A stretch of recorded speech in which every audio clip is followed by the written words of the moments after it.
saving their time. The meeting will come to order. We are now holding our regularly scheduled meeting held November 3rd, 2015 at 9 a.m. And at this time, I'd like to call on our Clerk of the Circuit Court and Comptroller, Mr. Jeffrey R. Smith, to give the invocation, and the Pledge of Allegiance will be followed by our County Administrator, Mr. Joseph A. Baird. Please rise. Let us pray. Dear Heavenly Father, we thank you for this time that we can come and to conduct the business that you have set before us, Lord. We pray that these gentlemen will have your wisdom and your strength and to make the decisions that are necessary for the citizens of this county. Lord, I'm reminded of a scripture in your word, that Isaiah 40, verse 31, that says, "But those who trust in the Lord will gain new strength. They will walk and not faint."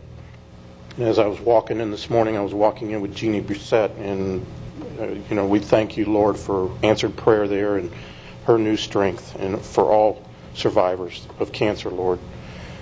We also ask prayer for our first responders, and that you would provide a hedge of protection around them and protect them as they serve us each day. These things we pray in your Son's name. Amen. Amen. Pledge allegiance to the flag of the United States of America and to the republic for which it stands, one nation, under God, indivisible, with liberty and justice for all. Thank you, gentlemen. That moves us into the additions, deletions, or emergency items for the agenda. We have asked for the 8G, the Florida Department of Transportation agreement for the sidewalks in Vero Lake Estates, to be pulled. I don't mind that being pulled, but what I would like to know is just if there is anything significant that I need to know about to inform the residents of Vero Lake Estates about. Actually, the state wants to modify the agreement, and it's to give us more. So that's why we thought we should give us more dollars. Well, they want to modify, and we think it's to our benefit. And they called yesterday. Okay, super. And so, with that said, any idea of a time frame? In the next couple of weeks, it should come super. back. All right. So within 2 weeks, it'll come back. Yeah. Thank you. If not next week. All right. Thank you, Joe. Yes. The other thing I just want to discuss is on 15.5, on SWIT, we have a discussion on waste management. Waste management is here. We're having a presentation. I was wondering if it would be the pleasure to bring those two together. I have no problem with that. Commissioners, you got any problem taking care of 15.5 at the same time of the presentation? Okay. I'd rather see them out there working, and sure, let's get them done. Not out here. Absolutely. Okay, I'll entertain that, and we'll move the 15.5 to right after the presentation. I'd rather see results. Yeah. Well, that's what I'm saying. We can free them up so they can go get those results. Move to approve as amended. Thank you. Second. Got a motion from Commissioner O'Brien to approve the orders of the day as amended, with a second from Commissioner Flesher. If there's no further vote, we'll continue to. There's no further discussion. We'll proceed to vote. All those in favor say aye. Aye. All opposed, nay. Motion passes unanimously. That moves us into presentations, and this is our proclamation and presentation designating November 11th, 2015 as Veterans Day, and I see Colonel Zucker here. Colonel, please come up. Anybody else former or active military, if you'd like, please come up to the podium just to honor you and for your service and on this. As we thank you very much. We appreciate that. This is designating the day of November 11th, 2015 as Veterans Day. Whereas on May 13th, 1938, Congress approved an act designating November 11th as Armistice Day, commemorating the end of World War I and paying tribute to the heroes of that war. And whereas on June 1st, 1954, Congress approved an act changing the name of Armistice Day to Veterans Day in order to also pay tribute to the veterans of World War II and veterans of all wars who have contributed so much to the preservation of our nation.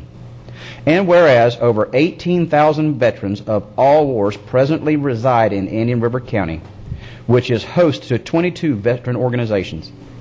And whereas residing in Indian River County individually and collectively as members of veterans organizations contribute to many ways to the welfare and betterment of the social, cultural, and economic life of Indian River County.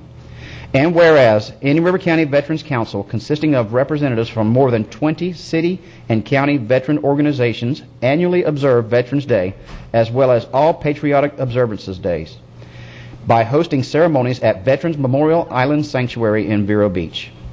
And whereas Indian River County and some of its prominent citizens of the past and present have established Veterans Memorial Island Sanctuary as a place to commemorate and pay tribute to all veterans of all wars.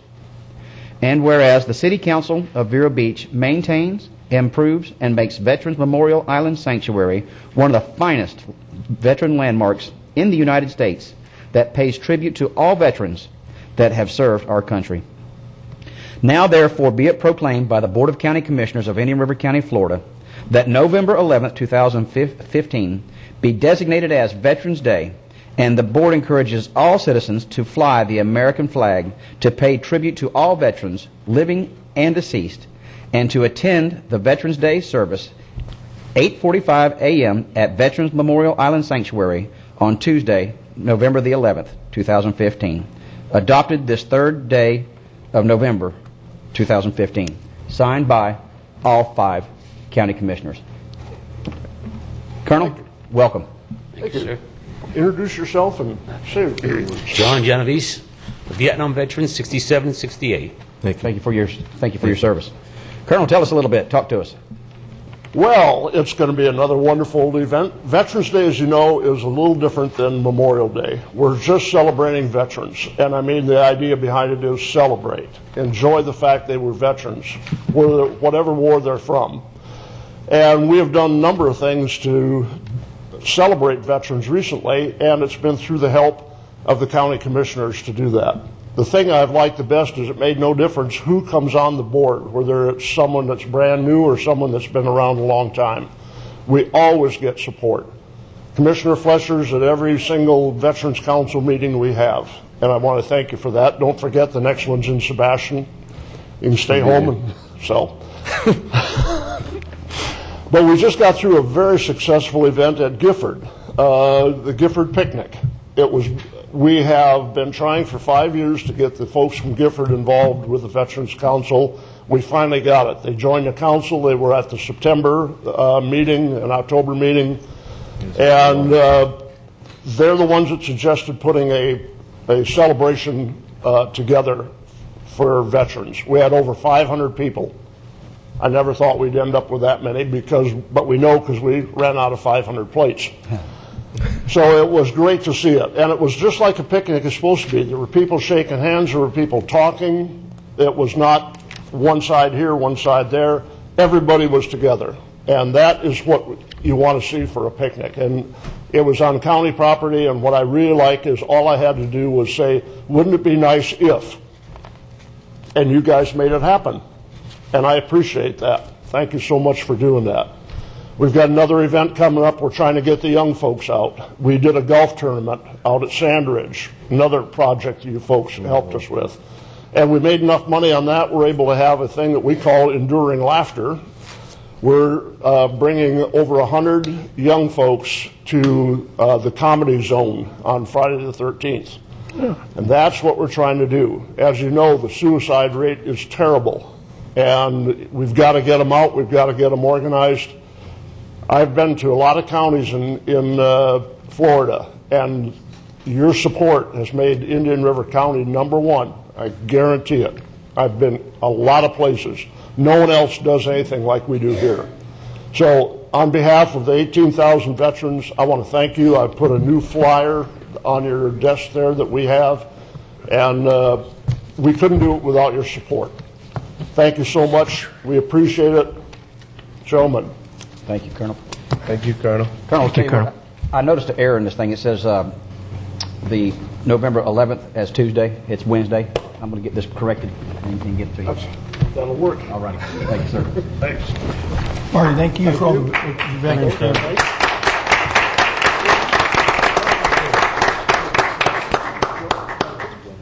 Yes. And hey, Marty, you all having 2 things, right? You're having 2 celebrations, Now, one in Sebastian as well. one in Sebastian and one in Vero, right? Yes. Okay. Sebastian is at 11 o'clock Right. and 9 o'clock on Memorial Island. 8:45 in Vero, 11 o'clock in Sebastian, Yep. right? Okay. We'll be at both. Yes, sir. Thank you, guys. Thank you. We'll be on US 1 with you. Back and forth. You do some things. That's why I follow Daryl all the time. Yes, that's always the benefit. Mr. Chairman, just want to, again, the veterans, if you look at nationwide, it's 7% of society who protects 100% of society. And Indian River County is over 10% veterans, and that's with the folks that are born here and find this great place to live. And the Veterans Council, it's light years above any other Veterans Council out there. There's some jurisdictions that they meet to have coffee. This group is Veterans Helping Veterans, and in the past few years, there's been so much outreach that we want to say thank you to our veterans, because the citizens are benefiting. When we brought in the citizens groups and the auxiliary groups, there's such a partnership with the veterans. Colonel, make no future plans. I think you're exactly where you need to be, and the whole team. So thank you all for what you do. Thank you. And what you did.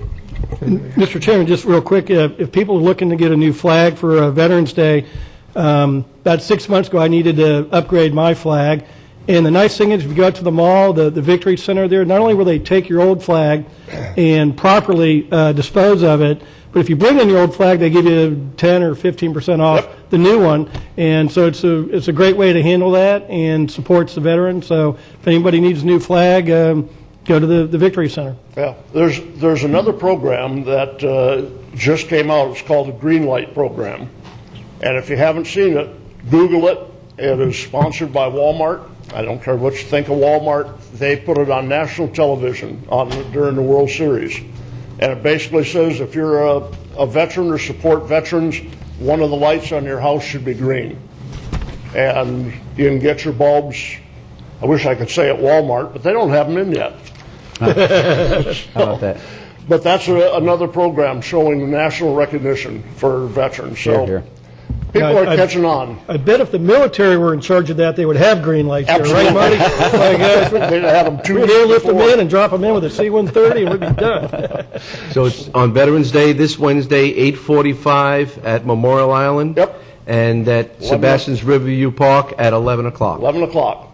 And we, because of the buses that we have through your service, we're able to transport the people in Sebastian. The entire military over in Sebastian will take them down to the park. So this has been a great organization. Yeah, we've come a long ways, and now we're starting to a point where instead of me running around all the time with my hair on fire, it's Tony Young has taken over and organized it. So in Army tradition, as opposed to 500 knots and 500 feet. Super. Thank you, Thank you, Mark. That moves us to our next presentation, which is the presentation of the update for the Scott's Working Group study with the Indian River Lagoon. Commissioner O'Brien? Yes, thank you, Mr. Chairman. Scott, if you can go ahead and throw up the first slide, please. About a year and a half ago, during the height of all the fertilizer issues, Scott's Fertilizer gave a grant to ORCA, the Ocean Research and Conservation Association, to do some sampling and research related to trying to identify the inputs of nutrients into the lagoon, and to make sure that the research was done in an unbiased fashion and no preference because of the funding source. ORCA put together an independent advisory steering committee, and I was asked to serve on that. And we recently had a meeting a couple of weeks ago. I just wanted to update the board and the community on a couple interesting things that have come out of the research already. As you can see on the slide there, a lot of the work has been focused on the C-23 and C-24 canals in St. Lucie County. And one of the main things we've always kind of thought of when we look at nutrient loading into the lagoon is that somehow these nutrients get into the canals, and then the nutrients themselves are swept down into the lagoon and then create algae blooms and things like that. But based on some of the research, we're kind of coming up with a little bit different shift in that philosophy. Scott, next one, please. So the schematic on the left is kind of your typical traditional watershed where you have a rainfall event, a very short hydraulic residence time. The nutrients are flushed into the tributary, or the lagoon in our case, and this triggers an algae bloom. And in this case, if you measure nutrients at the mouth of the tributary, that nutrient level is relatively high.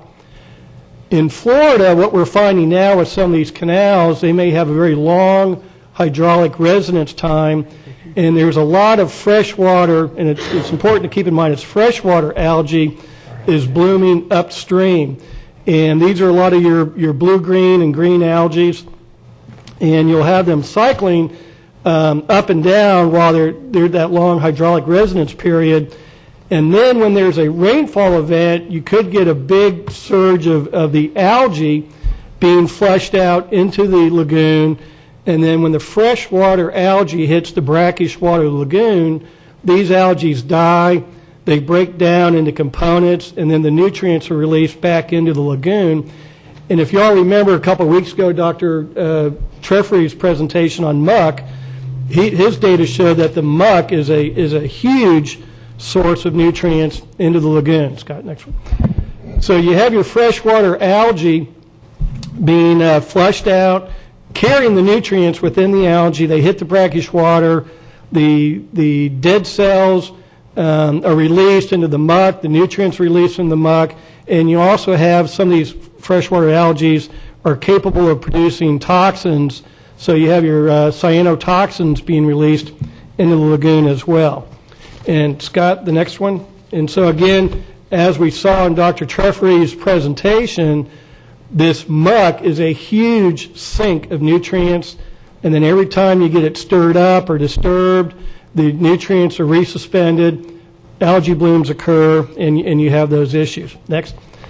So a good way to illustrate this is if you look, the blue is measurements of chlorophyll, which is one of the algae, and you may not be able to read the date there, but beginning around August 9th, you can see a huge spike in the chlorophyll being measured, and actually that number topped out there. That's the maximum amount that can be measured. So the chlorophyll coming was a significant bloom above and beyond what we could measure, and that's the blue line. But if you look at the green, which is the nitrogen level loading, during that release of all this chlorophyll, thank you, Scott, yeah, you can see that the measured nutrient level is extremely low.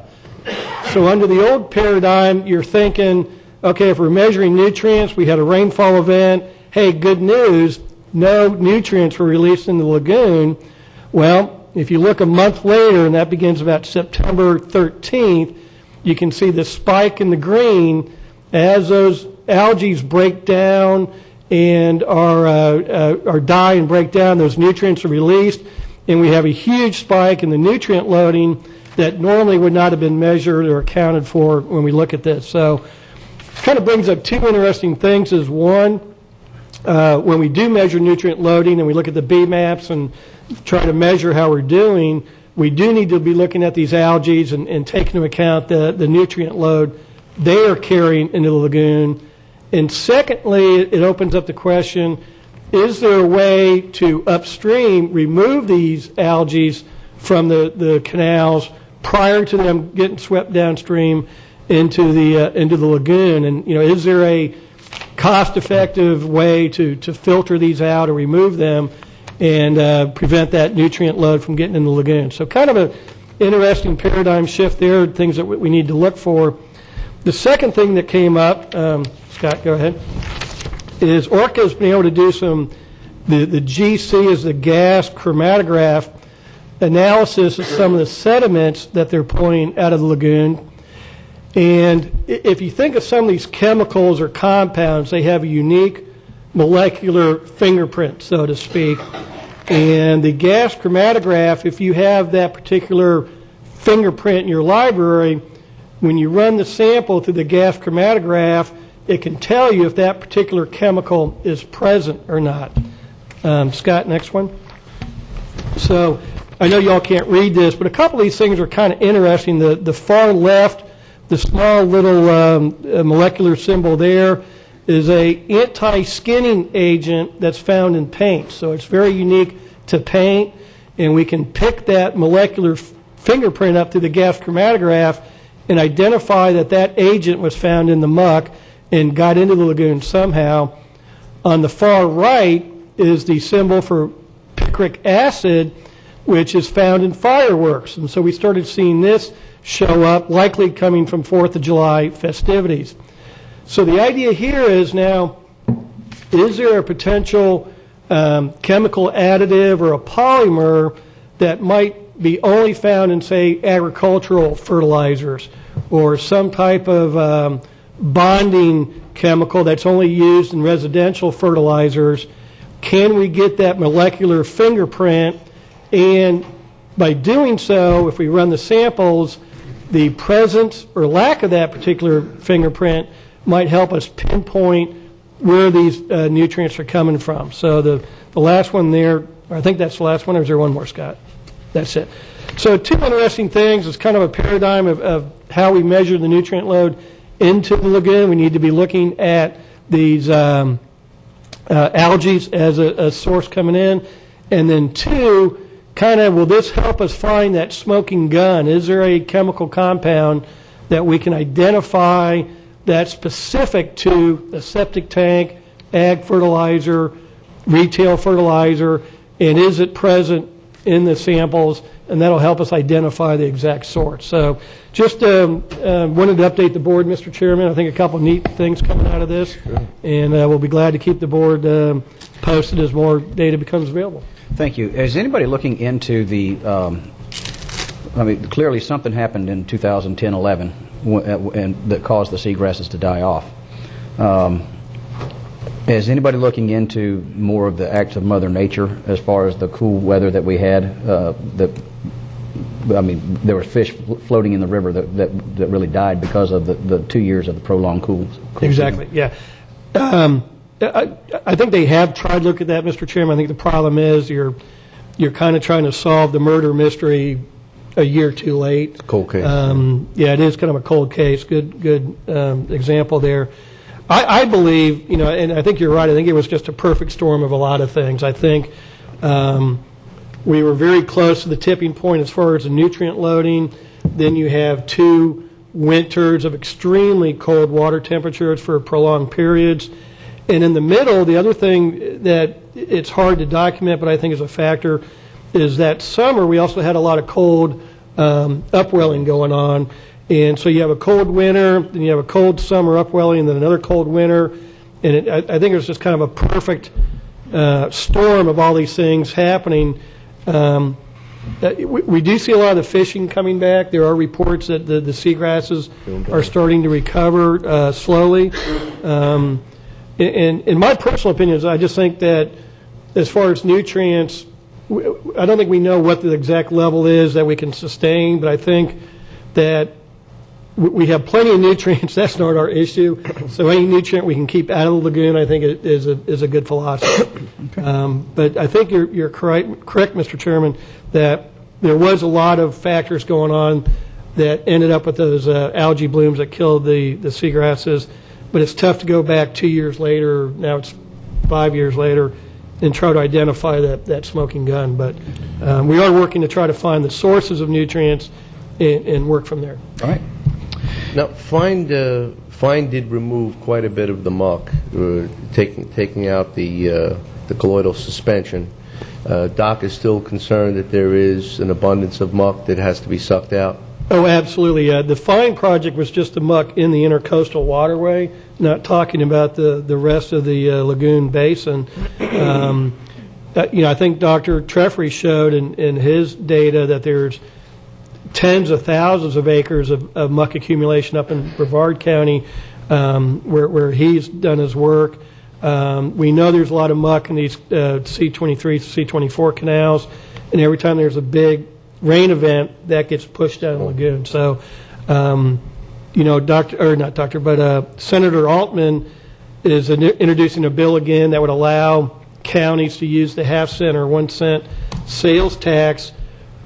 We're limited for capital improvement projects. His bill would allow us to use those funds for lagoon cleanup and muck removal projects. So hopefully that might get some traction. But I think there's plenty of muck still to take care of in the lagoon and to, again, try to prevent more muck from getting in the lagoon. Okay. Thank you, Commissioner. Appreciate that. Next moves us to an update by Waste Management, and then, of course, we'll also take care of, let's go ahead and get the update from Waste Management, and then we'll move into the other issue. Welcome. And do you have the presentation? Great. Thank you. Oh, yardstick. You need it. Good morning, Mr. Chairman, Good morning. Commissioners, Mr. Beard, and Mr. Reingold. I am Lisa McKnight with Waste Management, Area Public Sector Director for Florida. Here with me today, I have Bob Dela Cruz, our Site Manager, Dina Ryder-Hicks, Public Affairs Manager, George Galecko, Consultant, Tim McNicholas, who just joined us last week to assist with communication, Amy Boysen, Community Relations Specialist, Mr. Lewis, Mike Lewis, our Senior District Manager, and Ron Kaplan, our Senior Counsel. Slide here. 2 weeks ago, I stood here before you promising improvement, and I can assure you, we heard you, and I'm confident that Waste Management is making great strides, and we are working around the clock to create continued results. Today, I will review our recovery process and move forward delivery plan, and then I will talk to you about our call center. And finally, we will review the proper cart placement and automated curbside pickup for the benefits of new customers. We are finalizing our Thanksgiving schedule, and we're working through an implementation plan for the upcoming swap cart. Over the past 2 weeks, our operations improvement team became very acquainted with Indian River County. After extensive research and planning, we developed a twofold process, including en-route cart delivery and in-field verification and cart delivery. The first component was an enhancement made to the initial deployment that we promised you at the beginning of the contract, using both automated side loads as well as rear load packers to keep non-carted curbside trash off the streets of Indian River County. We added 2 additional route managers for a total of 5 to each manage these service teams in field, and added a cart delivery process on each service day. This concept was to overcome service issues like missed pickups with drivers unfamiliar with service areas and deliver as many carts on service days as possible. With confirmation of a customer's accounts contained in our driver's tablets, upon service, if no cart was delivered, we delivered one. The second portion of the recovery process included a deployment of 10 box vans containing trash and recycle carts. Each of the 1,200 open tickets was routed to 10 tablets for cart confirmation or delivery, and this was all deployed last Wednesday through Friday.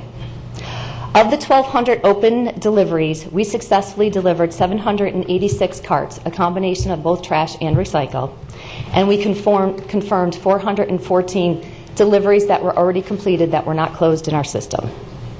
From a final post-recovery process, we uncovered another 72 residents that still are without carts, and those are being delivered today, along with the additional 143 sign-ups we still had as of yesterday. So we are continuing to get more customers that are interested in signing up for curbside service. After today, we are extremely confident our cart deployment system is timely, and we're effectively using the process and procedures that Waste Management has served you in Indian River County for the last 40 years.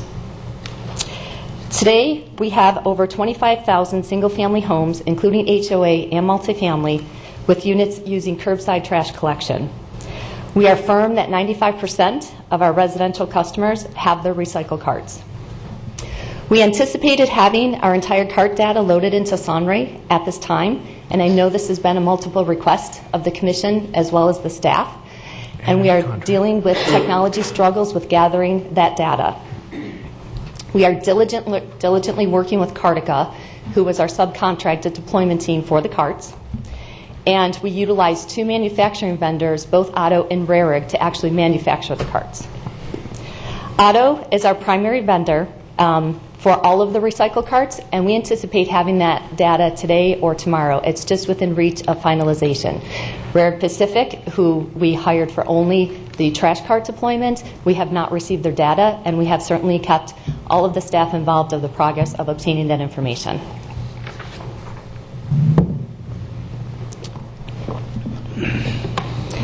During our meeting Wednesday, October 28th, we asked Indian River County to give us another opportunity to show you how good we can be and how good we are across the country. Effective August 18th, Waste Management created a call queue specific for Indian River County residents. The specialty queue was created with 26 high-performing customer service and information agents that have been handling the pre-existing Indian River contract for several years, along with other communities we proudly service in the state of Florida. We have the ability to pull resources due to high call volume from our Florida area or beyond. As you can see in the presentation above, this is an example of a call fluctuation just within Indian River County. During the second week, which was our peak high volume, we had over 7,000 calls, and last week we're down to under 2,000, 1,857. So at this time, I would actually like to play a video for you, knowing that you don't have the opportunity to come to Phoenix. We're trying to bring Phoenix to you. And if there is ever a way that we could schedule that to happen, if you have continued concerns with our call center, it would be great if you could see it firsthand. The video.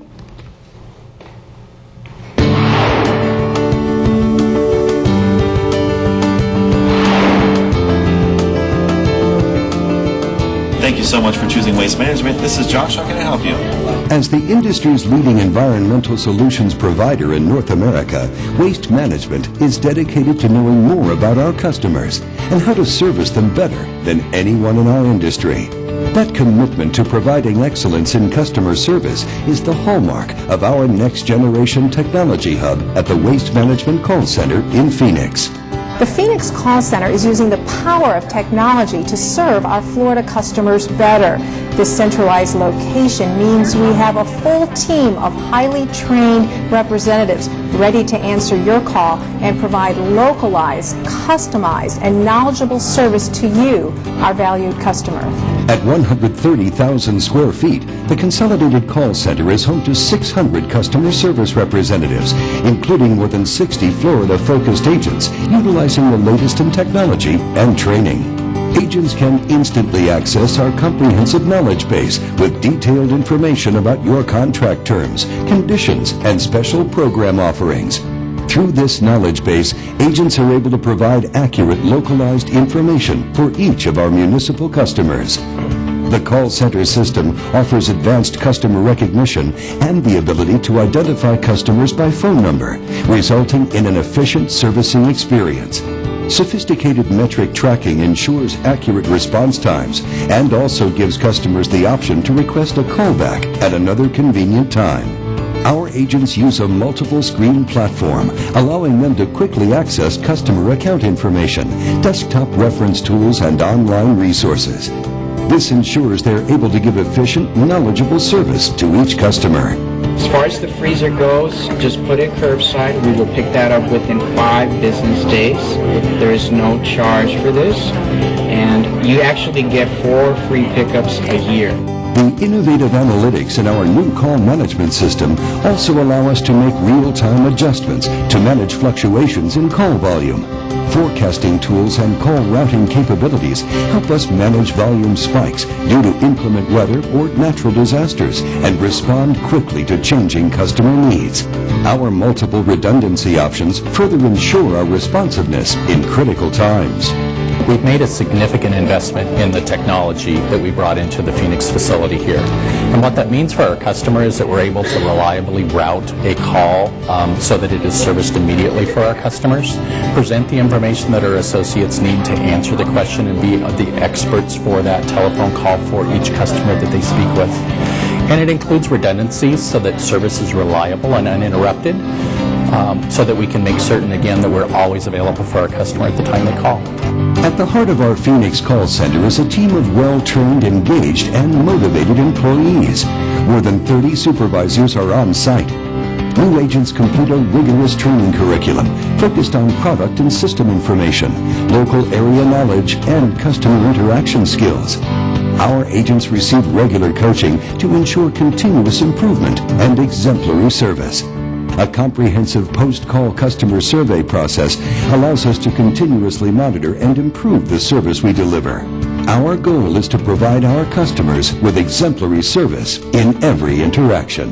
Florida has a long history of providing good customer service. As we transition the calls to Phoenix, the experience for our customers will be invisible and seamless. Thank you so very much. I really do appreciate it. Oh, no, my pleasure. You have a wonderful day. Thank you for calling Waste Management. Thank you. Thank you. Have a wonderful day. Thanks. Bye-bye.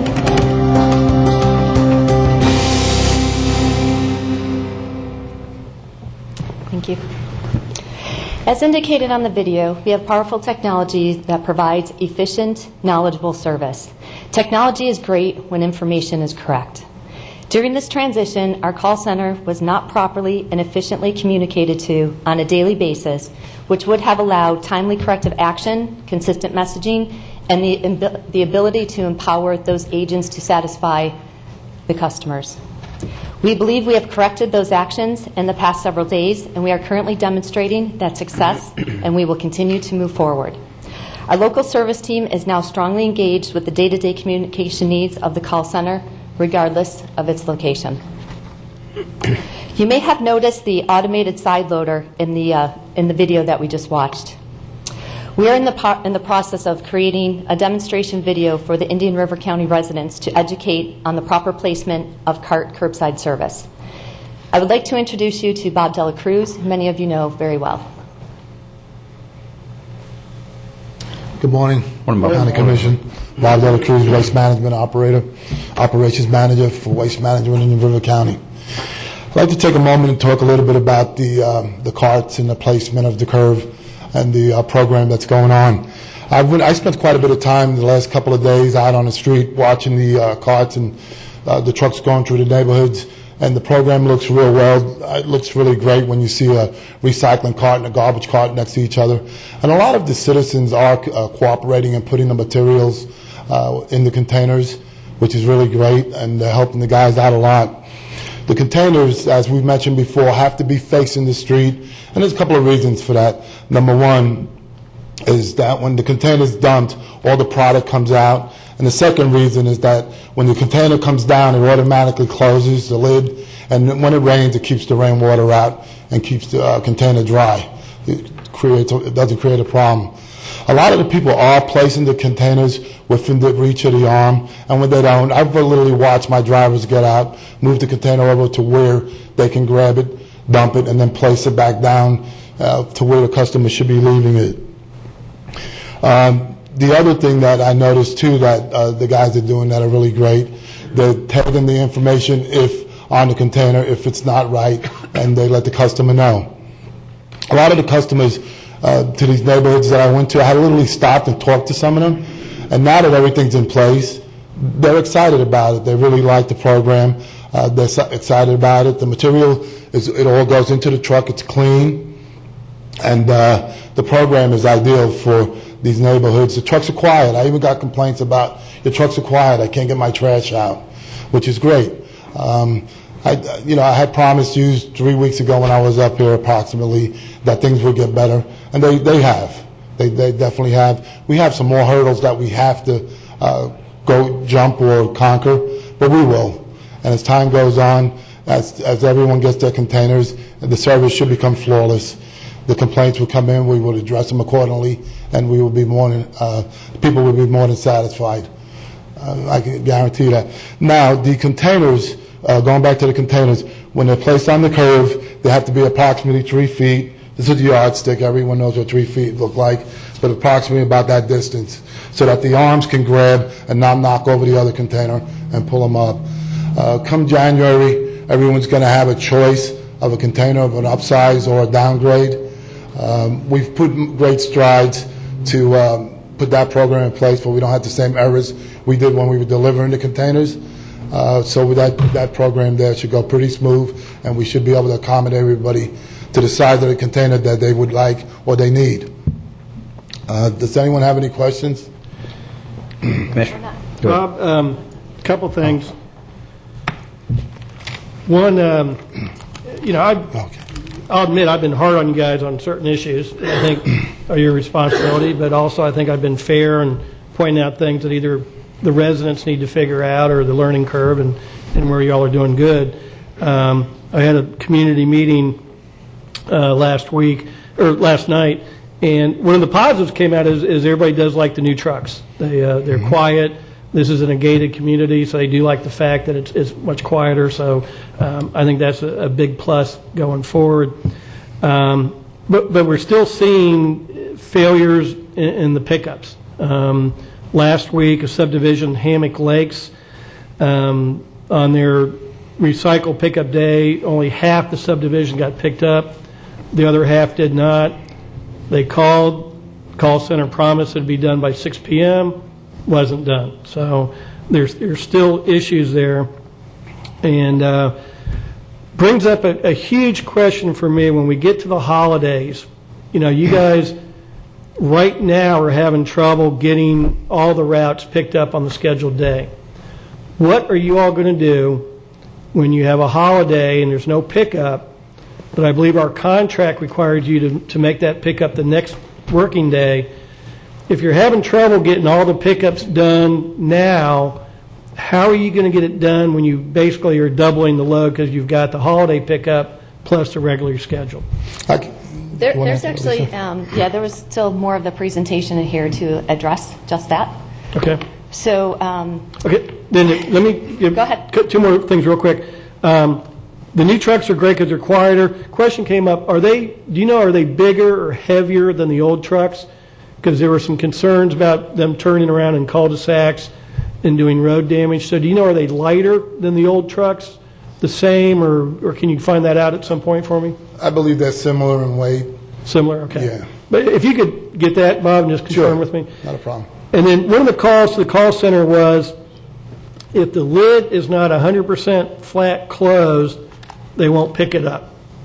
And to me, I think that's a little bit of a concern, at least until we get past January in the cart swaps, because a lot of these people are filling their recycle bin now, and the lid, is open a couple inches, particularly, if they missed the pickup last week and now it's double week. So, I don't know if that's true, that if it's not closed, they won't pick up, but I would think we might want to waive that until actually we get the cart swaps done and people can figure out what size they need. But I'd hate for somebody to go through all the trouble to fill an entire cart with recycling, have the lid be sticking up an inch, and not get picked up. So, whenever for example, that the complaint about half the subdivision, I've heard some of that, and don't get me wrong, I understand it's getting, I'm sure, better as time goes on. But how do the local boots on the ground hear about that issue from Arizona whenever you have somebody that calls? How do you find out that, or who is it that finds that out? Okay. Do you want me to take that? Yeah. Our communication model with what you saw from our call center, we use what we call service alert enhancements, and those can be done as often as we need to communicate between the local operations and Phoenix. So to give you an example of how we didn't communicate very well, our service alerts during this implementation, we should have done probably 3 a day. We did 3 in total. So what you're saying, and a lot of the locally what we did not get properly communicated to Phoenix. And that's what I'm trying to. So what is it now that how does that work now? That is addressed. Bob, if you can walk through your service alert process, or you want me to run with it? The communication can be done actively through technology. There's forms that take place. It's simply typing in what the issue is. That pops up within our Phoenix call center technology. The lead supervisors that are on the floor can huddle with our call representatives right there on the spot, so they know to look at those service alerts. So there's a lot of communication once they take place, but if the system is not followed from the inception, it's difficult to follow through. Okay, I understand how it would get to Arizona. Okay. How does it get from Arizona to here to be fixed? Oh, I'm sorry. That is through all of our cases and our ticket management process that I think we've talked to some of the commissioners about. Everything is automated. From the point that a customer calls to set up an account, we put in a ticket or a case that's referred to, and then all that information is automatically sent out to the tablets that you may have observed in the video with the driver, and their account information comes up. Once they see the action that needs to take place, whether it's a missed pickup, whether it's a delivery, or anything that needs to take place with that customer, they can perform the service and they can close it out right there on the spot. So that's the technology that we have not been using correctly in the last 30 days. Okay, so does that mean that you just have a recycling truck that is on call whenever somebody gets a missed pickup, that they respond to that one? Now I see how it gets to from Arizona back here. I follow that and inside the vehicle.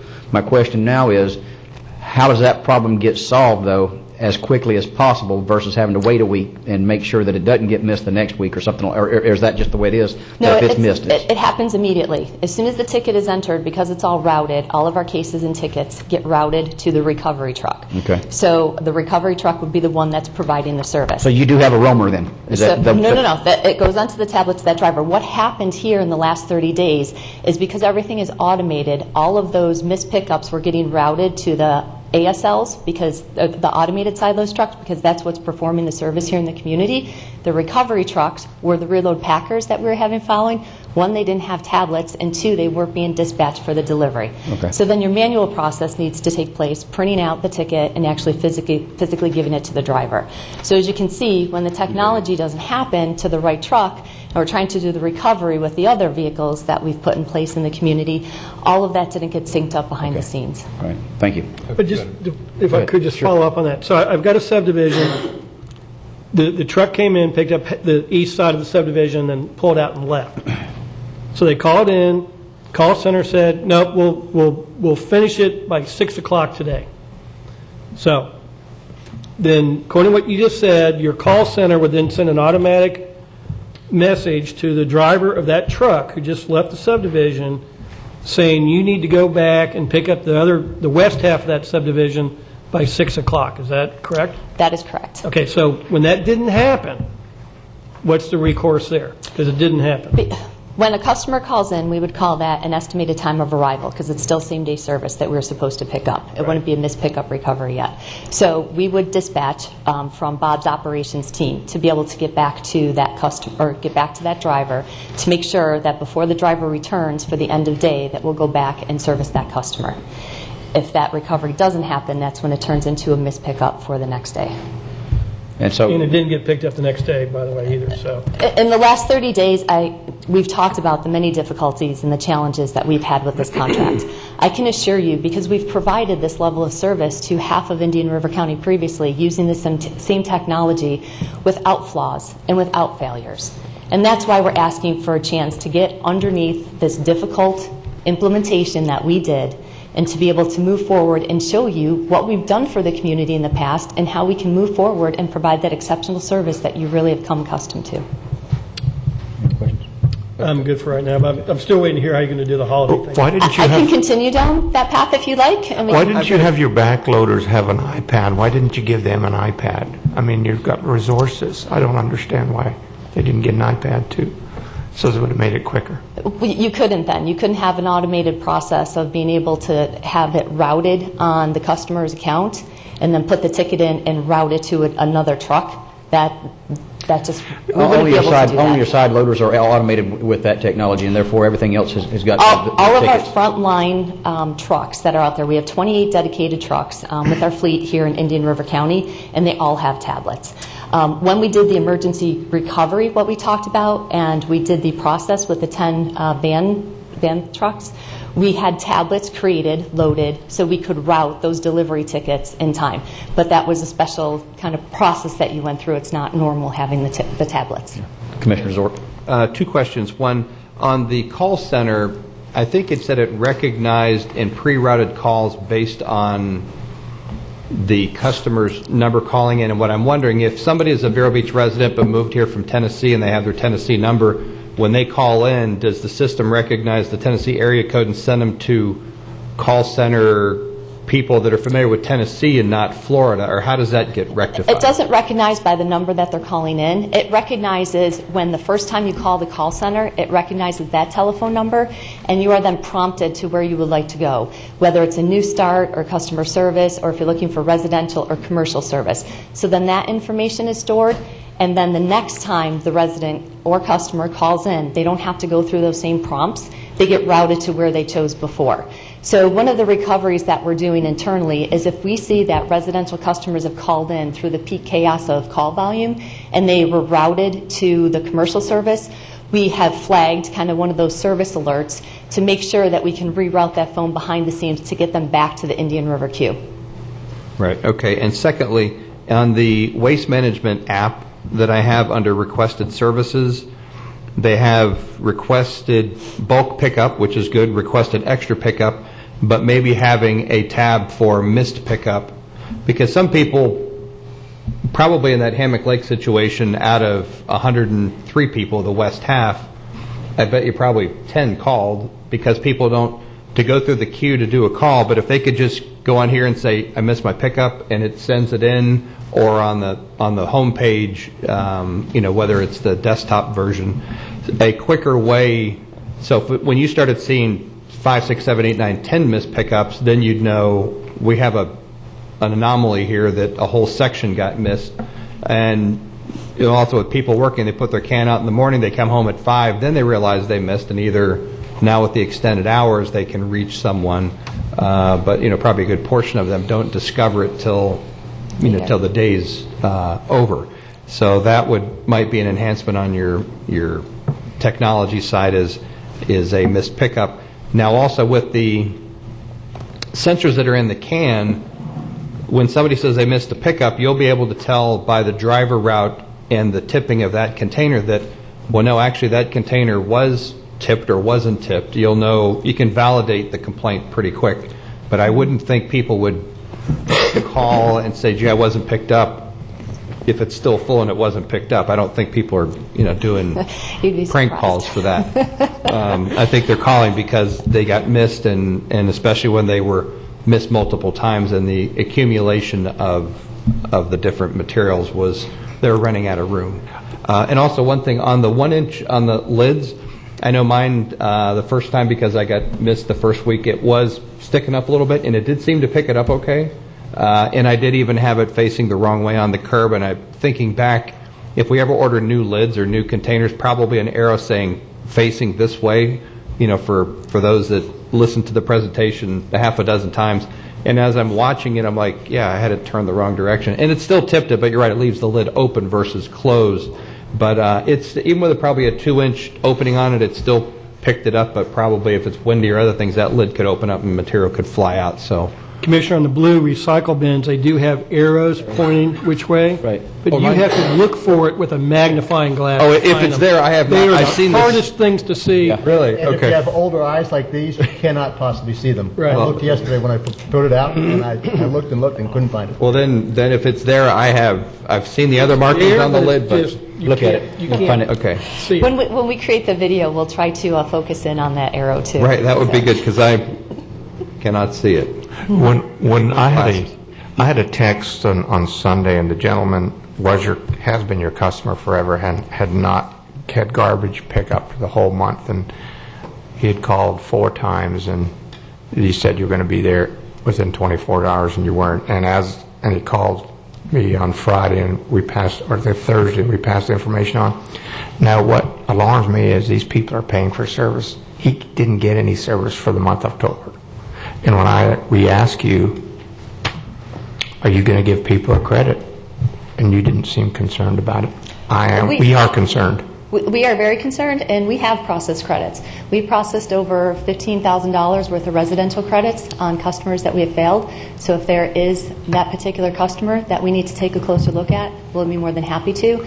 On a commercial basis, I know we've discussed recent commercial issues, but I can assure you they're very minimal, and some of them had issues prior to the contract starting, and the credits for commercial are below $2,000. Additionally, we know that we've done a lot of recovery in the field, and we picked up over 200 extra tons of material in the month of October. We know that the county will be posting probably all of their waste stream analysis in the very near future, and we're looking forward to seeing a lot of those results. From the internal information that we could tell, because previously in September we only serviced half the county, we have seen a wonderful spike in the recycle numbers. But we don't have the comparison broken down to a residential line of business that I can see Republic's previous service versus ours. So I think once we try to look at some of those numbers, Mr. Beard, that we'll be able to see that we have picked up quite a bit of tonnage within Indian River County. Yeah, but you haven't picked up customers who paid subscription-wise. You missed several weeks. They should get a credit. You didn't get them. And that's my opinion. I will certainly reach out to make sure we address that customer. And a follow-up question to that. Since you know if a customer didn't get tipped with a new container, you would know that the little transmitter that's in the lid, there was no pickup at that address. So kind of determining a list of who was not tipped, you'd be able to develop a list. The software isn't working yet. I don't think it's working yet. What's not? Correct. The whole Sonray system. The software's not working, so that's another thing that was supposed to be working October 1st. Yes. So as soon as that Sonray system is in place, the Indian River County staff will be able to see firsthand what is taking place. That has been the difficulty in obtaining some of the information. As I stated previously, with Rare Pacific, one of our manufacturers, we have not received the initial data that it marries the address, the longitude, latitude, as well as the serial number behind the scenes. So then when our drivers go down the road, that instant connect is made and uploads all the information into the system. We are pushing very hard behind the scenes to get that up and running. When we talked about the difficulties of the deployment, we engaged many cart companies to get these carts out as quickly as we possibly could. The repercussions from that is trying to build that data back in. We have multiple IT sources that are coming into place. We have multiple different formats that are coming in. To give you an example, some of the multifamily and HOAs, if we only had one specific address in our system, and if you compare it to the Indian River County address list, those were all individually listed versus what we had for a deployment team of one address listed maybe 50 times. So as you can see, some of the technology issues that we're having to try to get that all uniformed into one list. And I'm not trying to make any excuses here. Contractually, that was a requirement of yours on day one. That's your problem. We should have had it in effect. I just want to say that. And when you say, I get a little worried when you say, we'll take care of that customer, we want you to take care of other customers that have the same problem, that didn't automatically not have them have to hound you for that. We're hearing that right now, that you're not willing to give a discount. There are also at least 263 customers as of last week that had trash out that still have not signed up for service that we have still picked up in Indian River County. So you want the other customers to pay for it? Is that what you're saying? I don't get No, we would like those customers to sign up for service. So we need to continue to do marketing and make sure we're leaving tags behind. We need to do proactive service. There are many residents out there that are still getting service that they have not paid for. And one last thought, based on the refund amount you had, that looks like it's about 1,800 households of refunds, just taking 15,000, dividing it by the rate. I know our complaint number was in that 2,000-ish, so it seems like there's a significant number of complaints. But you know, the more we can identify that are legitimate, that are due a refund, you know, please extend that to those folks. We will certainly. Bob. Thank you, Mr. Chairman. When you're talking about the call center, you said a local service team. And could you tell me where that local service team is located? Yes, the local service team is right here at the Vero Beach hauling site. That would be Bob Dela Cruz and a lot of his dispatch clerks. Okay, so the way the presentation went, I misinterpreted that because I thought you were talking about a local call center. So okay. I just need to be clear because you were talking about call center. So there is no local call center. There is no local call center? Okay, I just want to be clear on that. Mm-hmm. Thank you. You also said that as I understood earlier in the presentation, you said Waste Management believes our cart deployment system is timely. That was your quote. And clearly your cart deployment system wasn't timely. That was one of the biggest problems of this. So again, a couple examples of the sort of use of language which I find problematic. And then in the call center, I feel more like Commissioner O'Brien was last week when he was really angry, because the call center video was a very nice PR piece, but it didn't during that video show how the call center failed Indian River County during this period. And so spending time watching a PR piece I don't find helpful. So, and listening to your whole presentation, I end up with a feeling that, well, I've been reading this book called A Rule of Nobody. And a basic piece of it, it describes systems, say, nursing centers, who makes the distinction between rule-based and principle-based. A rule-based system, you may have a series of checklists where you go down the checklist and check off every piece so you can get 100% of the checklist but have absolutely a lousy nursing center. And with the way you've described things today, I end up with the feeling that you've got a lot of technology and a lot of checklists. So basically a rule-based system which you can do 100% of what's on the checklist, but not at the end of the day have good customer service, and that's what we're lacking. I mean, so far, two things I'd say. One is, I'd much rather you spent the money on a local call service rather than on consultants and communication experts, which you've done. And second, I wish you'd go back to actually focusing on customer service and not all this weedy stuff, because I think you've lost the ball on that one. And I'll just finish with, I mean, the test is going to be, as Commissioner O'Brien said today, and I've said in the past, the holidays. I mean, I'm going to go back to the rule of nobody again, because one of the things that the author of that brought out was the fact that when you have this rule-based system where you have checklists, nobody's accountable. And that's what I feel like that. I haven't heard any names about who blew what when. So, and there doesn't seem to be any accountability. Everybody who first began this process is still doing the same type of functions with this process. So again, I'm losing the feeling that there's any accountability anywhere in the system. It's just that if a certain amount of time passes, we'll eventually get to where we should have been October 1st. So I'm hoping that in the next couple of weeks you actually get through this. But again, the holiday season is going to tell all. If we get any complaints during that season, I'll take that as failure. Thank you. One last, Jim. Commissioner Fletcher, you haven't spoke yet. I'm wondering how Bob saw my notes. I mean, there's three people in between us, but he's covered quite a bit of what I wanted to address. Thank you, Commissioner Solari. My pleasure. When you talked about the call center, and we realized that the call center was closed at 5 o'clock, that was not a good thing. That was definitely an error. And now you've extended the call center to 6 o'clock. That is correct. I don't know if any further extensions would help matters, because those with customary jobs, employment, they're getting home at about 5:30. And now they have to jump on because they don't know if the trash was picked up, because they can't even ask a neighbor, because the cart gets placed exactly where it was and it's closed. So they have to, check the lids.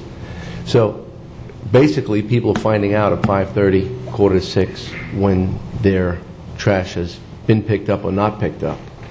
And now they're in a dilemma. They have to worry about a local ordinance that you can't leave the cart out for the whole week. And that's been pushed off to the side. But 6 o'clock is when the call center closes, correct? 6 o'clock, and we've been averaging about 25 calls during that time period since we started it several weeks ago. And also, your residents are able to reach out to us through alternative means, such as email communication. And we have found this very recently when we reached out with the media that we just did last week to help re-educate a lot of the cart and the change in service. And of the roughly 19,000 individual accounts that we have for service, we had over 13,000 email addresses, which we had an extremely high read rate and move forward rate of almost 9,000, give or take just a few numbers in there. So we have found that many of the residents here in Indian River County prefer to communicate with Waste Management in that manner, and I think I'd like to explore how we can work on that a little bit better, maybe between Indian River and Waste Management, to fix that going forward, to make it even easier to do so. Well, I think one valid recommendation, a discussion point was, I'm very impressed with the technology. The truck's remarkable just to watch. It really is. And imagine that, it's trash, and this truck is moving. But you have to look. We keep talking about technology. I'm very impressed with all the knowledge of technology, but it's kind of like we're talking about parallelograms and trapezoids, and you know what? Simply stated, it's a box, and it's got to be put in the trash. And I think that's what we got to get to. We're so hung up on the technology, and the failures have been like there was no iPad or notebook inside of the open container of the manual trucks. I know you said it's impossible, but those are the people that are putting out the fires. So we needed to communicate there. I just think that we're so hung up on the technology that we've missed the boat on just picking up trash. I completely agree with you, and as we stated, this difficult transaction, we did not have a playbook, and in hindsight, we have some really great process and procedures to move forward. If we overcome a contract with this magnitude of changes that impacted the community, we have definitely well documented those to be able to move forward. But I have to go back to the fact that we have serviced this community for a long time, and all of what we have done here is based on the same principles and procedures that we have moving forward. So I'm just asking for forgiveness for the last 30 days and to let us show you how we can help you reach your sustainability goals to 75% recycling down the road. We can do that for you. So we know that it's been difficult, but we need to move forward. I just think we need to remove some of the Jetson-like approach. Everything's not so automated where folks have to be hesitant about putting something out, whether the lid is a little open and, okay, well, sorry, no trash for you today. I think that's inappropriate. I think that we have to be a little more understanding, and if there's a little trash on the side, that maybe perhaps that driver can get out and take care of it. We did discuss about the recycle bins. Before the public, we said just place those bins outside, and on the day of your pickup, we'll take them too. Well, if they didn't fit in the bin, the driver had nowhere to put them. And then they wound up in the landfill because the open trucks put them in the open, the manual trucks put them in the back of the loader, and it went to the landfill. Now, Vinny did show me where some of that was retrieved and it was put into recycling, and they've been broken down and ground up, but yet if you just hover over the landfill, there's an awful lot of blue spots. And I want to make sure that the public is getting what we told them they were supposed to be getting. And that was, because they don't know what to do with the containers now. Now they're apprehensive to throw out the containers. So now they're winding up at the convenience centers. Every one of our convenience centers has stacks and stacks of bins. Those who want to give them up, or those who want to retain them and grow tomatoes in them or store paints in them, we've given that option. But they wind up just going to the convenience centers because people don't have that element of trust that it's actually going to go to the right spot. What assurances have you done to correct that? We have not done a second run of picking up the recycle bins. As we have been delivering containers, and those residents that would like us to pick them up, we have been doing so. Sometimes there's a little confusion when our driver is out at the curb to understand if that resident really wants us to take the bin or not. If we need to explore an option of doing another sweep throughout the community, we can certainly discuss that if there are still many residents that have bins that need to be removed. And a lot of folks are asking on the transition. And we're saying that in January, customers will be able to get the card of choice that we discussed before the implementation. They can call now. Yes, we are strongly encouraging residents to sign up.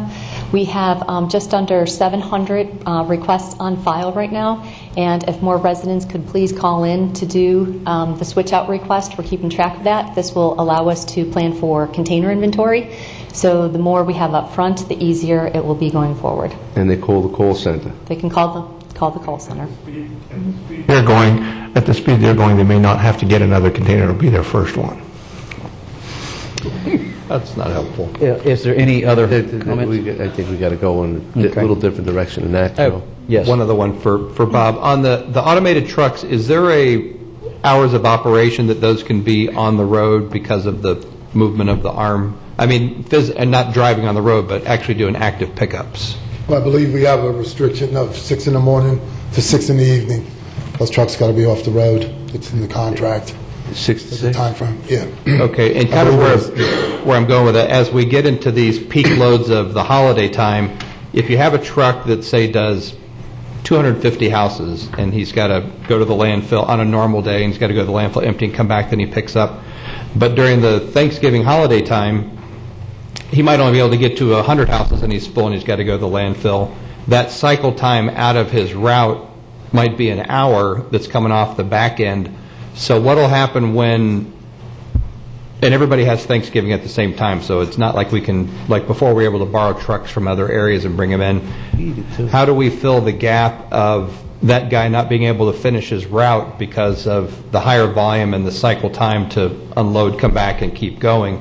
Are you going to split the routes, or how will you make sure, because a normal route won't apply when the heavier loads because they'll make too many trips to the landfill to empty? Okay, a couple of things I'd like to answer. One of them is going back to Mr. O'Brien's question about the routes not being completed, and what are we going to do about that?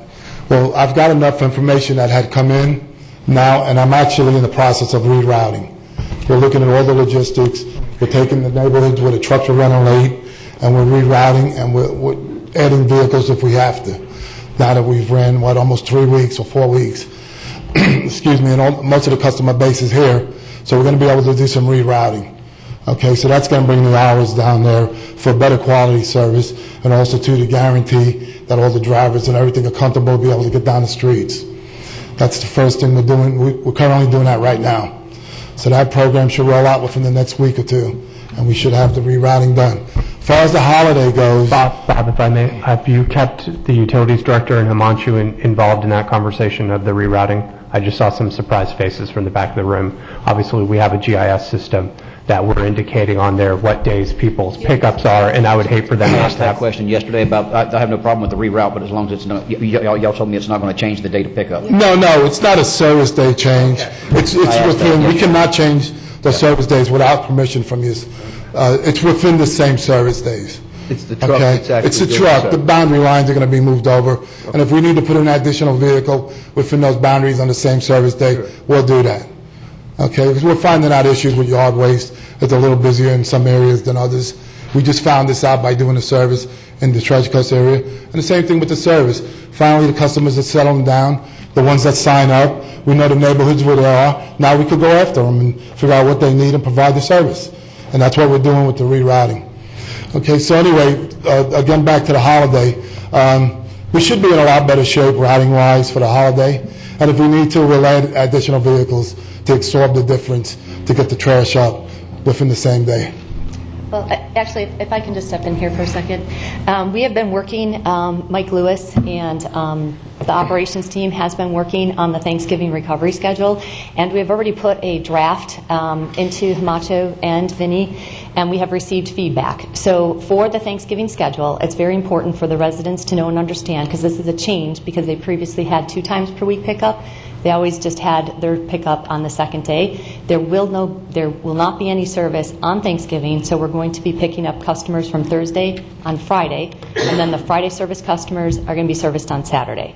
So the same deployment schedule that we did, having both automated side loads as well as the rear load packers, we're going to do that same sweep in the community. So we're not going to have to worry about dispatching trucks back. We're going to have that overflow process of what we've been doing for the month of October. That will be the same protocol that we will have here for Thanksgiving.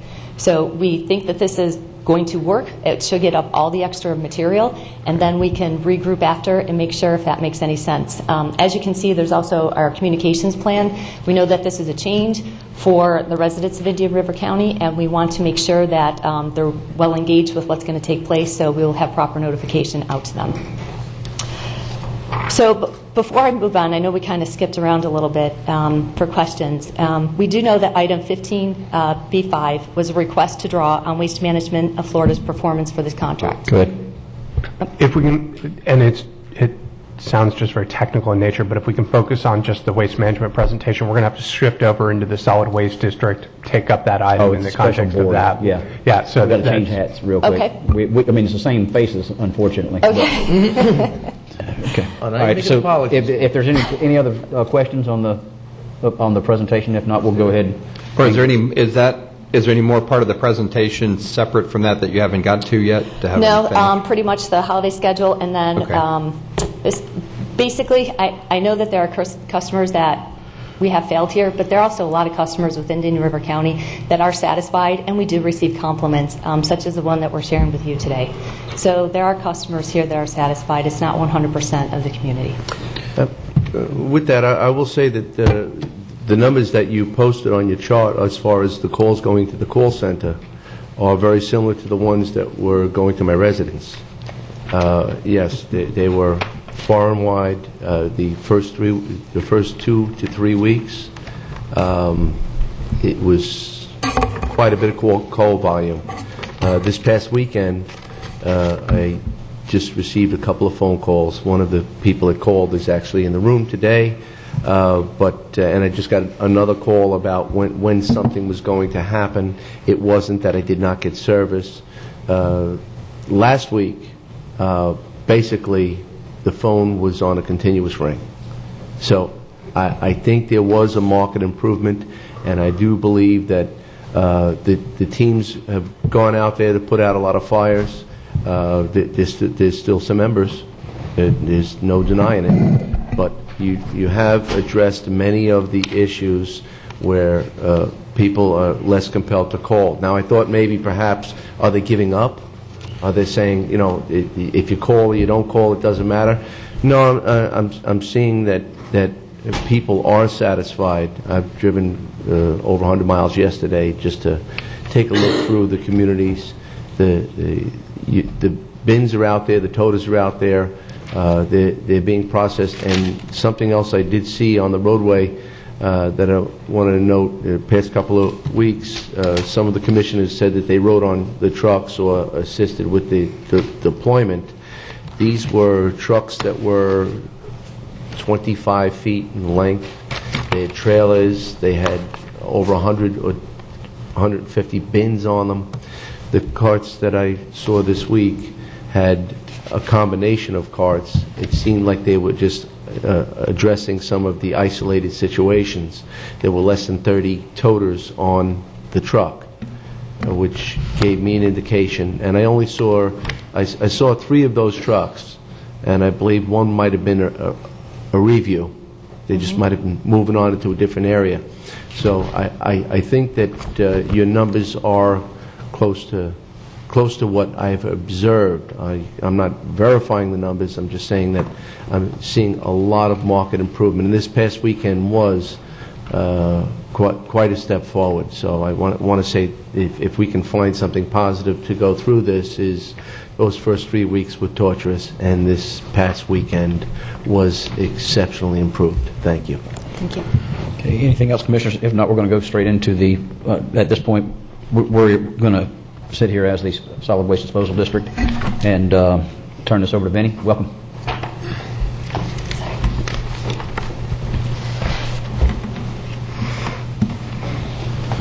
Morning, Chairman Davis. For the record, Vincent Burke, Director of Utility Services. We're going to, does anything procedural need to happen to open up the switchboard? Well, I think we pretty much did that. Yeah, he just announced that we were going to sit as the switchboard. On the agenda, which starts on page 183, staff details some of the letters that were written to Waste Management. As of this date, even when we met with Waste Management last Monday, we indicated we did not receive a written response to Himanshu Mehta's letter. We still have not received that, but certainly there was another follow-up letter on Friday, the 23rd, from Mr. Baird, County Administrator, reiterating some of the frustration that has been talked about today. So based upon some communications that we've had in staff and looking at some of the things and the options that are available to us, staff had prepared this agenda item with some of the backup, looking at the reference letters and the attached performance bond, which we did not get, obviously, until middle of October, which we should have had 30 days after the fact, to have staff draw on that bond. However, there's been some communication with the county attorney and staff to detail what it is that we're actually doing to try to go after some of that. And certainly the county attorney can identify some of the issues that we staff had in trying to put this agenda item to bring it forward to the board, as well as a recommendation moving forward. So without further ado, I'll turn it over to Mr. Rangel. Thank you, Mr. Burke. To the Commission, essentially we put this agenda item together initially We thought this might be an effective way to address some of the issues that we had. After some additional research and analysis of this, again, I came to the conclusion that this was not the right direction to go in terms of pulling the performance bond or drawing on it. Essentially, it boiled down to is it just wasn't the right mechanism to address the issue. For instance, you typically call on a surety to complete a project. The common issue is you've got a subdivision, a building that's 80% built, and you call on a surety to finish the job. We felt that this wasn't really the right aspect of which to address and attack some of the issues that's still outstanding. Thus, it was my recommendation after the initial analysis to simply just recommend not to move forward with the pulling on the performance bond or drawing on it, but instead to focus on the administrative charges. I'd be happy to go through the contract and some of the issues that I've initially identified as some of the initial administrative charges that we believe would be up for discussion with Waste Management, and certainly a justification for withholding of funds. I look to the board as if you would like me to go through that now. I'd be happy to do that. I'm seeing at least one commissioner nod his head up and down, so I will be happy to quickly go through that. I can tell you as I went through the contract, and this is certainly not intended to be an all-inclusive list, but even going back to Article 5.1 in terms of just the initial transition, we believe that there were several failures there in terms of failing to provide schedule for obtaining any additional necessary labor, vehicles, equipment, and containers. They didn't have the proper scheduling for providing vehicle and equipment lists and route summaries to the contract manager, failing to schedule for conducting dry runs of collection routes, failing to schedule for testing, calibrating truck-mounted RFID readers, moving ahead in the contract. Prior to the commencement date, they were supposed to have provided all the rollout carts and the containers. I think we've gone through that plenty on that issue. We felt there was a failure to provide the proper routes and map information in a GIS compatible manner to the contract manager at least 30 days prior to the commencement date, thus at the beginning of September. We felt that there were a number of issues that were addressed within the context of just the failures for customer service standards in terms of the missed pickups, and being able to and not providing the proper information back to the solid waste department concerning those missed pickups, failure to provide sufficient reserve vehicles and the ability to comply with meeting all their routes, and obviously the verification system information that was set forth in the contract. And finally, I think there was some lack of reporting on some of either the spillage or property damage issues that we heard of after the fact. I mean, those are just some of the issues we've identified. We do have clear provisions within our contract under 18.2. Excuse me, Mr. Chairman, I hate to interrupt, but I really don't think this is helpful at this time. Okay. I mean, this board already hired a consultant to help us get the type of information we need to go forward with this at a later date. All you're doing is reading a laundry list of things. Everybody in the county understands there's a myriad of problems with this already. But I believe right now what we need to do is focus on the customer service aspect of this and get people's service at the driveway taken care of. Yeah, we'll have plenty of time to worry about this later. But just as I criticize Waste Management for spending money on consultants and communications experts, I don't think it helps us at all to spend any time or energy at this time, except what we've already engaged with the consultants, on anything other than to making sure every customer in the city of Vero Beach and the county gets the type of service that they expected to get on October 1st. We all know that there are problems, but again, we need to focus on customer service of every customer in Indian River County, and when that's done, then we can, and the dust is settled, and we have all the actual detailed information, we can go ahead and go down that line, I think. So I'm going to make a motion, if I may, Mr. Chairman, to just not do anything with the staff item at the present time, and I just don't believe that this is, I don't necessarily agree with the county attorney that it's not the right path. I believe that it's not the right time. So we can revisit this. Second for discussion. And let me say something. We just wanted the public. We get a lot of complaints from the public that we have no teeth in the contract. We just wanted that was our purpose. I told Dylan to do that, to make the public aware that there are teeth. That was my thinking. That's all. Okay. I got a motion from Commissioner Cesari with a second from Commissioner Zork and some discussion from Commissioner O'Brien. Yeah, thank you. Bob, I agree kind of what you're saying about where we are right now as far as getting the carts out and all that. My question or concern would be, I don't have a lot of confidence in the upcoming holiday schedule. So my question to Dylan would be is, what do we need to do that if on Friday afternoon we start getting calls, Friday after Thanksgiving, we start getting calls that, okay, I was supposed to be picked up Thursday, they told me that they're going to pick it up Friday, they haven't picked it up. What do we need to do then to call that surety bond and hire another company to come out here and start picking stuff up? Because I don't want to go through this whole thing again when they screw up the holiday pickup, and I'll be very frank, I don't have confidence that they're going to be able to handle this properly. So I want us to be in position to act quickly. Those Friday afternoon calls start coming in. What can we do to get the pickups done?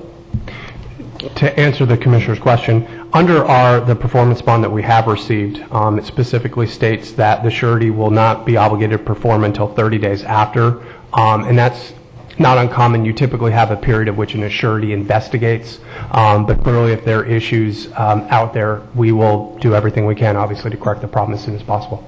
And may I please address the board? Yes.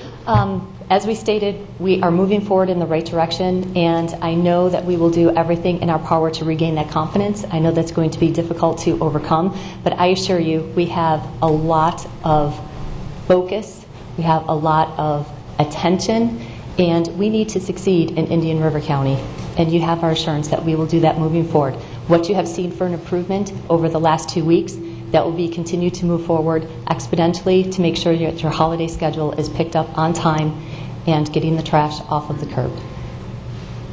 And just, Lisa, part of the thing that really has been eating at me is we didn't go out and award a bid to some fly-by-night startup company. You know, if we had, I would expect all this. All the discussions, the presentations leading up to the bid, you guys position yourself as, we're Waste Management, we're a national company, we're the experts, we do this all the time, we're going to roll this out and it's going to be perfect. And that was my expectation. You haven't delivered. And so I don't know, you know, when I voted to approve the bid, I thought you guys, yeah, they're great, they're national, they're going to do the job. This is a slam dunk, and it's just blown up.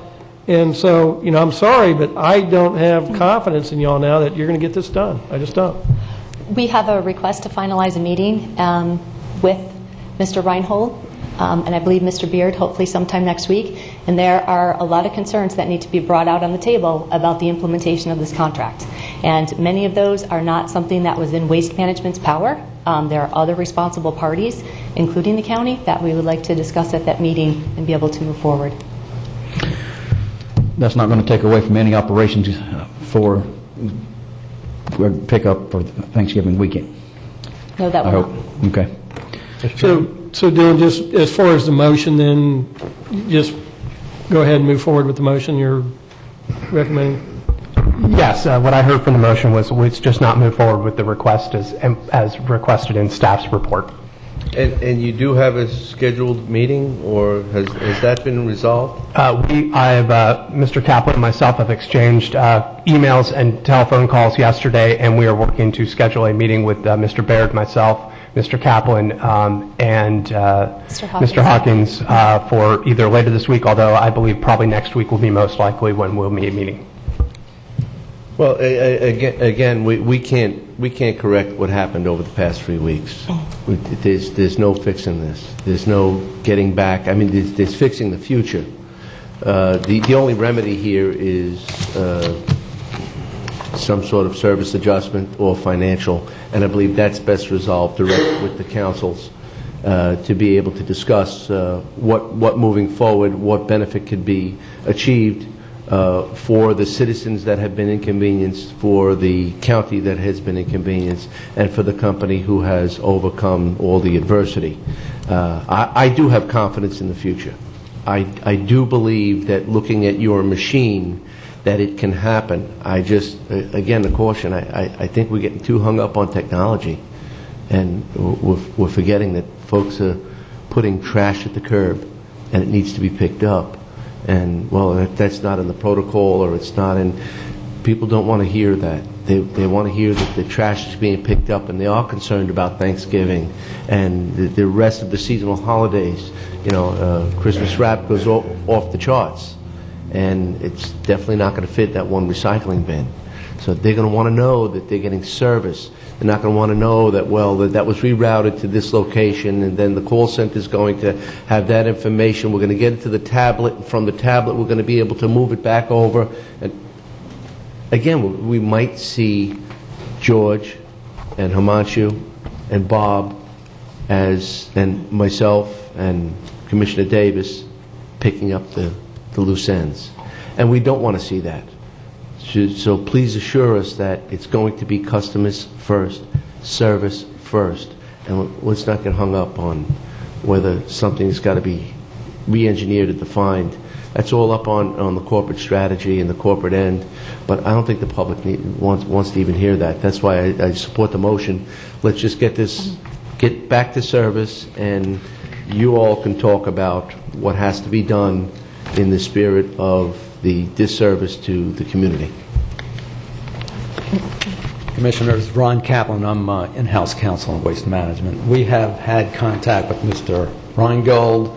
We have the president of Waste Management, Inc. of Florida, available next week to sit with Mr. Reingold and Mr. Baird, and in this small group get this resolved. That's our goal. I think we can do that. I think the Commission's position of not moving forward with item 15B5 is a wise one. It would give us some flexibility to get something done in a very small group with just the decision makers there. And obviously, if that has to come back to the Commission, it has to come back to the Commission. But I think it gives us a chance to get some progress made here. So I appreciate that, and we're trying to set that meeting up, hopefully Monday, Tuesday, or Friday of next week. Friday this week, can we do it? Okay. Chairman, Yes. one question. And this may be more appropriate in a separate motion, but the outgoing contractor, Republic, I think somewhere as we dig into this big picture of the list that Republic never surrendered, special rate deals, change in cycling pickup that potentially did not remit to the county its appropriate amount of the franchise fee. But is there anything expiring on the outgoing hauler that until I don't want to discover something 2 months from now as we start looking into, with the consultant, all the contributing factors and go, that may have been a Republic item, but their bond only went 30 days after the transition to service, so now there's nothing to hold them potentially accountable for. So as a question to you, is there the outgoing agreement, did their bonds and any guarantees all end on September 30th, or is there a carryover period until we really get down into the weeds to figure out? Clearly, waste management played a role. I think there's some to be yet identified role of what Republic did or didn't do, or furnished or didn't furnish, that is going to be part of the explanation of what went wrong. So curious to hear your thoughts on that. I mean, from my perspective, I haven't focused heavily on that issue in our minds. When we were bidding this contract and going through the procurement process, we knew at that time, 6 months ago, what information we weren't going to be getting. Right. And I think that was pretty clear to everybody who was bidding and submitting proposals on that contract. I'd be happy if this board wants to dive into that issue a lot more and a lot more closely. My focus really now has been focused on this contract, getting this service up and running, and making sure the issues that we've addressed or raised have been addressed. I don't think kind of going it just look if there's just do a short overview and see if there's anything there that we need to think about that might be time sensitive, just to make sure we're not. I'd be happy to do that. Okay. Yes, Commissioner Fletcher. I just wanted to add, in the current contract, there is a stipulation that we have full access to the list, and that the list will be transferred, and we will have all of that information, that it's not privy just to the the company that's servicing us, correct? Correct. And because I have heard different versions, I heard that a list was never available. I heard that a list was available at a sizable fee, and it might have been cost prohibitive. I've heard 3 different versions, and counsel, yes, I would like that sorted out too, because that makes a big difference on what our incoming company has been able to do, whether their performance was thwarted or whether the list was available and they chose not to have it. And I think we should know that. I don't think it's a major thing, but I can tell you that we knew they weren't going to supply the list. We had many discussions with Waste Management regarding it. I think that's a minor thing, that list. I mean, if you can't get the carts out, you can't pick people's garbage up. Doesn't matter. I appreciate the editorialization, but I think the list is very important, Joe. Thank you very much, counsel. Just for the record, I think the list would have been nice, but it was requested at multiple occasions prior to the issuance of the RFP. It was requested during the RFP, and it was addressed in addendums officially that information was not available. So none of the haulers that had submitted the material claimed any exception to the RFP. There's a note on the RFP that says, are there any exceptions to this? None were claimed by any of the haulers when they submitted that information. So it was not contractually obligated, to answer your question, Commissioner Zork. We can look at the old franchise agreements, but the information that we have in our current contract now specifically states to what we had discussed earlier is that information that will be available in the future, that should be available now, that we still are trying to get. But going back to the RFP process, it was addressed in the mandatory pre-bid meetings, so all the haulers knew that information was not available. So. And I agree with that. And the parts that I see that might be missing that we didn't know that affects the revenue stream from the franchise payment, if there was a neighborhood that was given a special rate of $5 versus the $15 rate, that was not up to the prior hauler to give a discount to them, because that was in violation of the agreement. So part of this is trying to look at did those occurrences happen? I know in some commercial accounts the tipping cycle was once a month, every other month, every other week, not a complete violation of the prior agreement. So when those were violated and given different cycles for service, that then caused a reduction in the franchise payment, because if they're not properly billing the client or servicing the client according to the agreement, the county wasn't getting its fair share of the revenue because of these side deals, or were these side deals even part of the franchise payment submitted to the county? So it's more of it's in part the list that would have been nice for the new company to have, but it's probably more weighted on the loss of revenue that we didn't get because we don't know what they were doing. So, all right, thank you. We've got a motion on the floor.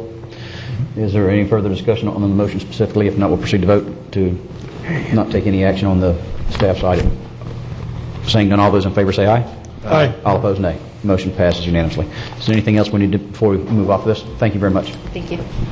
Change that again. All right, that moves us into the consent agenda. Mr. Chairman, I'd go ahead and move the approval of the minutes, the September 17 final budget hearing and September 22 regular meeting. Second. Got a motion from Commissioner O'Brien to approve the minutes of September 17th and September 22nd. If there's no further discussion, we'll vote.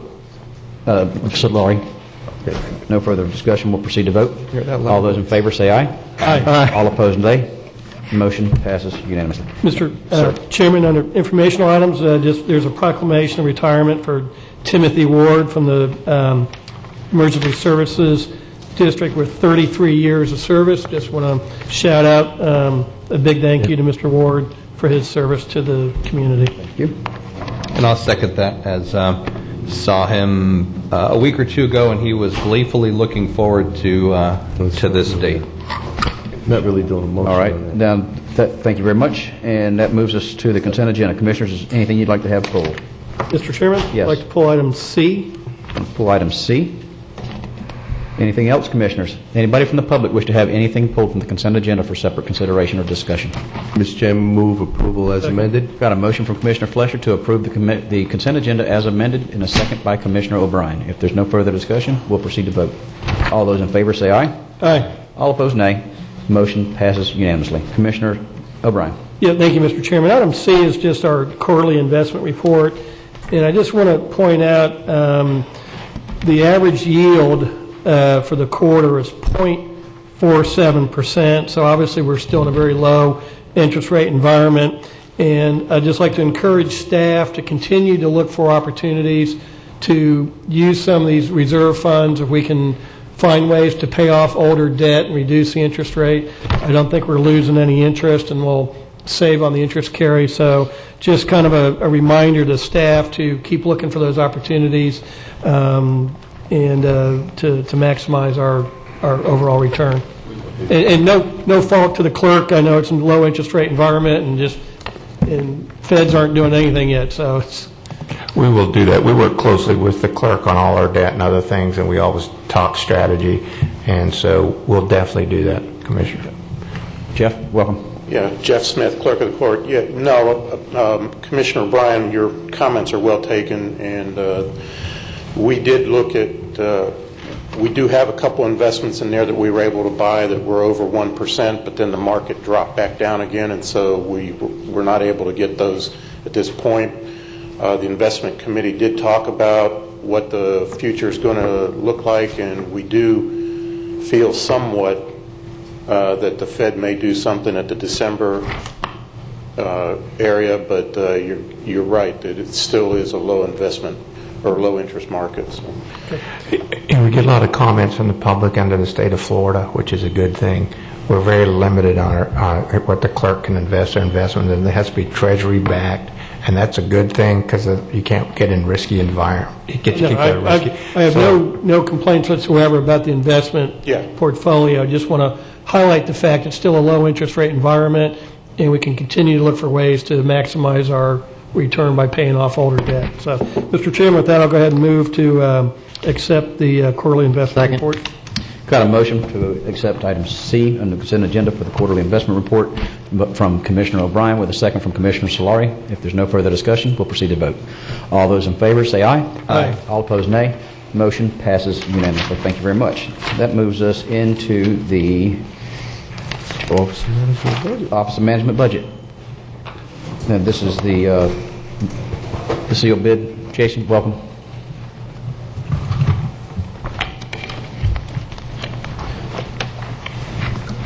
Thank you, Commissioners. For the record, Jason Brown, County Budget Director. I also have with me here Jennifer Hyde, our Purchasing Manager. As you know, the board authorized the sealed bid of a house at 5940 26th Street. We had a high bidder that bid $106,000, and we moved towards closing on that property. However, that buyer has now determined that the lot is not as deep as they thought it was, and has requested has decided not to close on the property.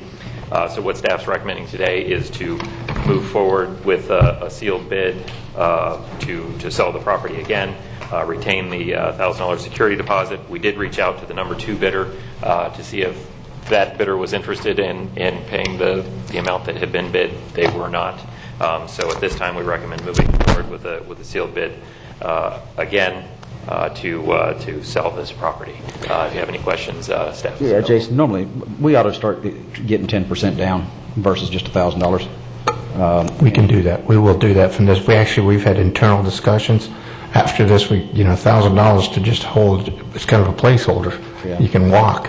Okay. So we've been having discussions, and I know that Commissioner Davis, you mentioned 10%, and we'll put it in our specifications from this day on. Okay. Mr. Chairman, I think that's good, and I think that moving from something that's real, I mean, we ought to be looking for bona fide buyers and not people seeking an option on a purchase. Absolutely. So with that, I will move staff recommendation, but changing the $1,000 to $5,000 to the 10% of the purchase price. Second.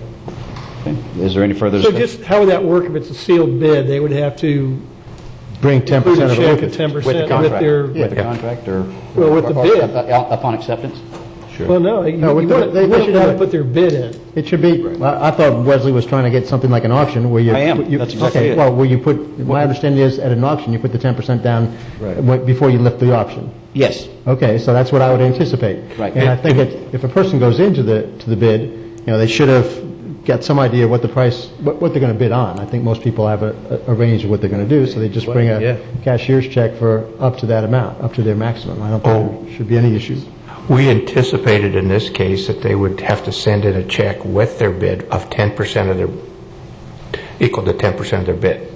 That's what we're anticipating. And that's fine. I mean, basically, you do not have a contract unless you don't have any cash with it, so that's whenever they'd have to do it. And if they were not the high bidder, they'd get their check back. If they were the high bidder, we'd go ahead and put it in escrow. Right. Bill? Okay, so the 10% would be with their bid. With their bid. I just want to make sure. Yeah. Okay. All right. And question, that would, as some of these parcels may be larger in nature, so a actual cashier's check or a credit,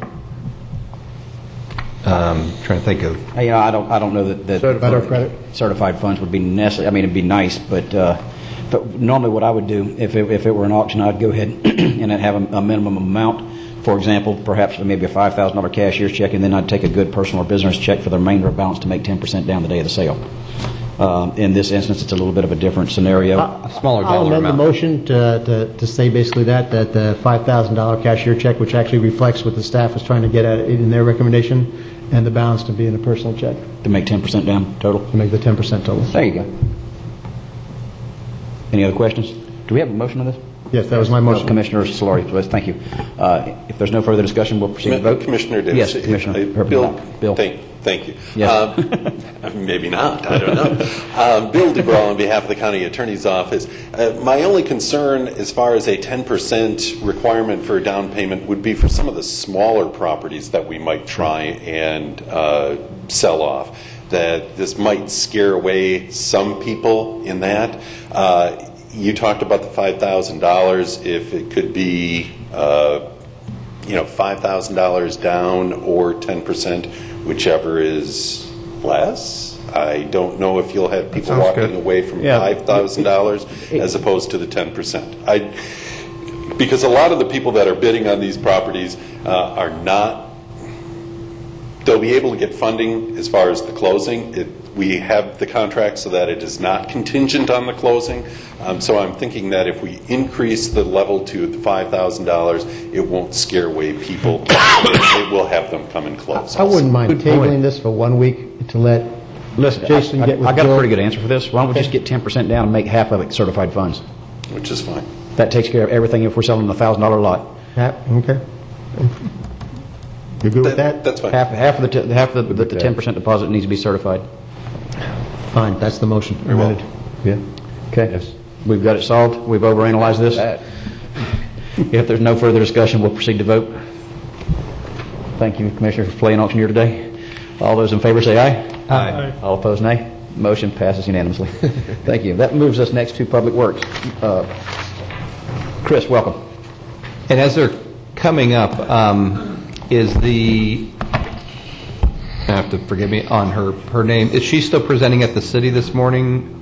I believe. Oh, there you are. Oh, Erin's here, okay. so she'll be. Okay, good. So we're all set. Okay. Yes, Chris Moore, Public Works Director. Recently at the Beach and Shore Preservation Advisory Committee, the Beach Committee, there was a presentation by Erin Handy with Oceana Group about seismic air gun testing. It's a method of testing for subsea surface mineral deposits and oil. And one of the commissioners asked that we bring this forward to the full board for to listen to Erin's presentation and see if they would support a resolution against this type of subsurface testing. So with that, Erin Handy with Oceana Group. Welcome. Thank you. For the record, I'm Erin Handy. I'm the Florida manager for Oceana, and I do have some packets of information for the commissioners, if I may give them to the clerk.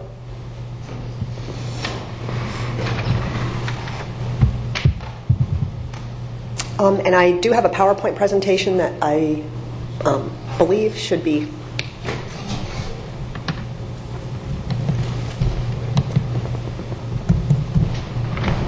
Oh, thank you, sir. Great minds think alike. Thank you.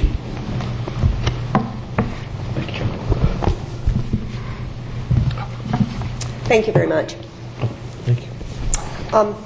As was mentioned, I'm here to talk about the issue of seismic airgun testing to search for oil and gas off the coast of Florida. The picture that you're looking at right now is the North Atlantic right whale, which right now is in the process of migrating from the North Atlantic to the coast of Florida. The only known calving ground of the North Atlantic right whale is off the coast of North and Central Florida, and it's one of the marine mammals that we're working hard to protect from the type of activity we're going to be talking about. If you could go to the next slide, thank you. My organization, Oceana, was founded in 2001. We're the largest international organization that works solely on ocean conservation. We work on protecting the marine life like the North Atlantic right whale that we just saw the photo of. We work on ocean pollution, responsible fishing. We work on bycatch and seafood fraud. And by the way, we just completed a study showing that 30 to 40% of shrimp and fish in Florida is mislabeled and mismarked. So make sure you're asking at your restaurants and your seafood markets what you're really getting. We work on clean energy and the issue that we're talking about today. Seismic surveying takes place in order to search for oil and gas deposits deep beneath the ocean floor. It's not as harmless as it sounds, and it literally does use seismic air guns in order to complete this surveying. This is a picture of a seismic surveying ship. You can see that it pulls an array of 30 to 40 cannons behind it. That's the picture on the lower left. They send blasts of compressed air through the water, and the blasts reflect through the water, through the ocean floor, and back up, and then monitors in the lower right pick up the sound and create a map of geological conditions underneath the ocean floor that could possibly be favorable for oil and gas deposits. You can see in this infographic the way the compressed air blasts penetrate through the water column and in through the ocean floor to bounce back to the hydrophones that create the map. There's our little sound effect. Seismic air guns are released at blasts of air at about 250 decibels. Just to let you know, damage to human hearing takes place at about 90 decibels, so this is extremely loud.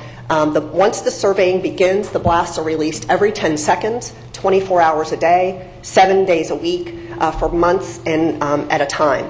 The frequency of the blasts is needed over a long period of time in order to get as accurate surveying maps as possible. The seismic industry is not required to share the information with competitive seismic companies or with federal or state governments. So blasting, if permitted, can occur in the same areas over and over again. Federally approved leasing areas that are currently under review right now, you can see on this map. They're looking at potentially leasing for a 5-year plan that would begin in 2017 to 2022. You can see in that gridded and colored map that there are 4 overlapping colored areas that represent the permits that are currently in Tallahassee being reviewed to begin this activity off the coast of Florida. And the south end of the potential blasting area falls right about off the coast of Indian River County. Currently, further south in Florida is not being considered for leasing at this time. The status of the permitting process right now in Tallahassee is that these permits have been reviewed for consistency with Florida Coastal Zone Management Act and have been found that they meet the requirements. The next step is the incidental harassment authorization will be reviewed at a state level as well as a federal level, and an incidental harassment authorization, or let's call it an IHA, is approved by the federal government, and it gives the seismic company permission to disturb, injure, or kill a specific number of marine mammals and other marine wildlife. And that authorization must be given and approved in order for a permit to take place. Impacts to marine mammals from this activity, temporary and permanent hearing loss, because of course if you're a marine mammal, it operates by sonar. Your survival is all in your hearing. Abandonment of habitat. This is particularly a problem for endangered sea turtles, of which we had a record nesting year in Florida this year, including in Indian River County. So our endangered turtles are doing great, and we certainly don't want to put them at risk. Masking of communications, beach strandings, and potential death.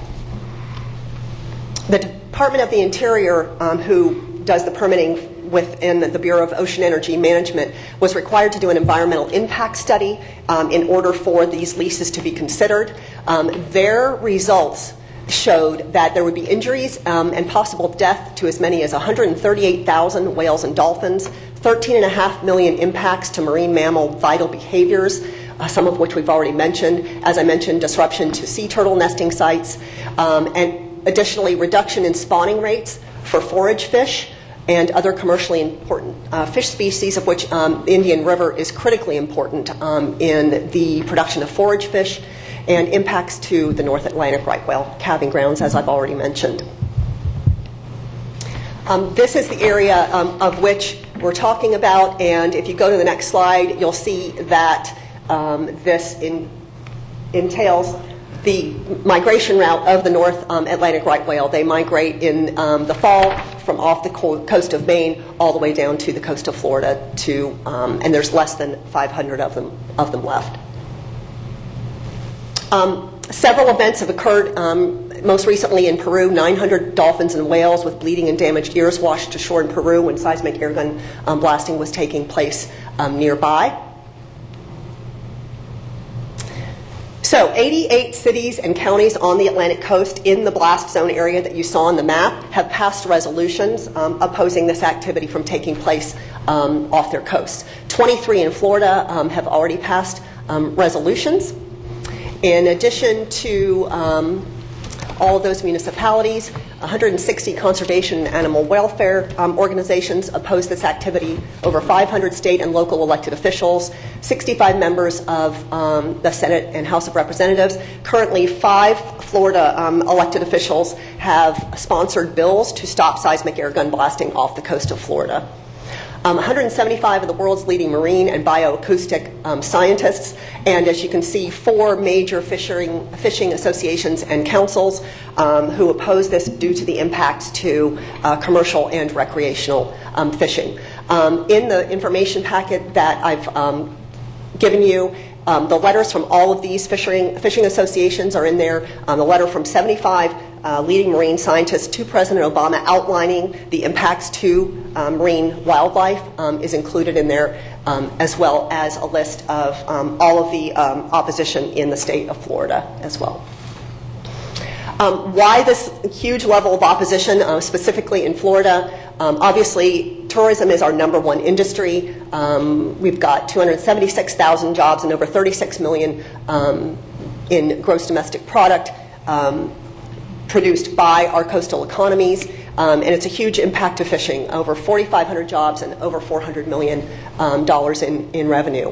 We have 20 fishing communities located within the potential leasing area that could be at risk for 40 to 80% reduced catches, as have been seen in other areas around the world that have had this kind of activity taking place.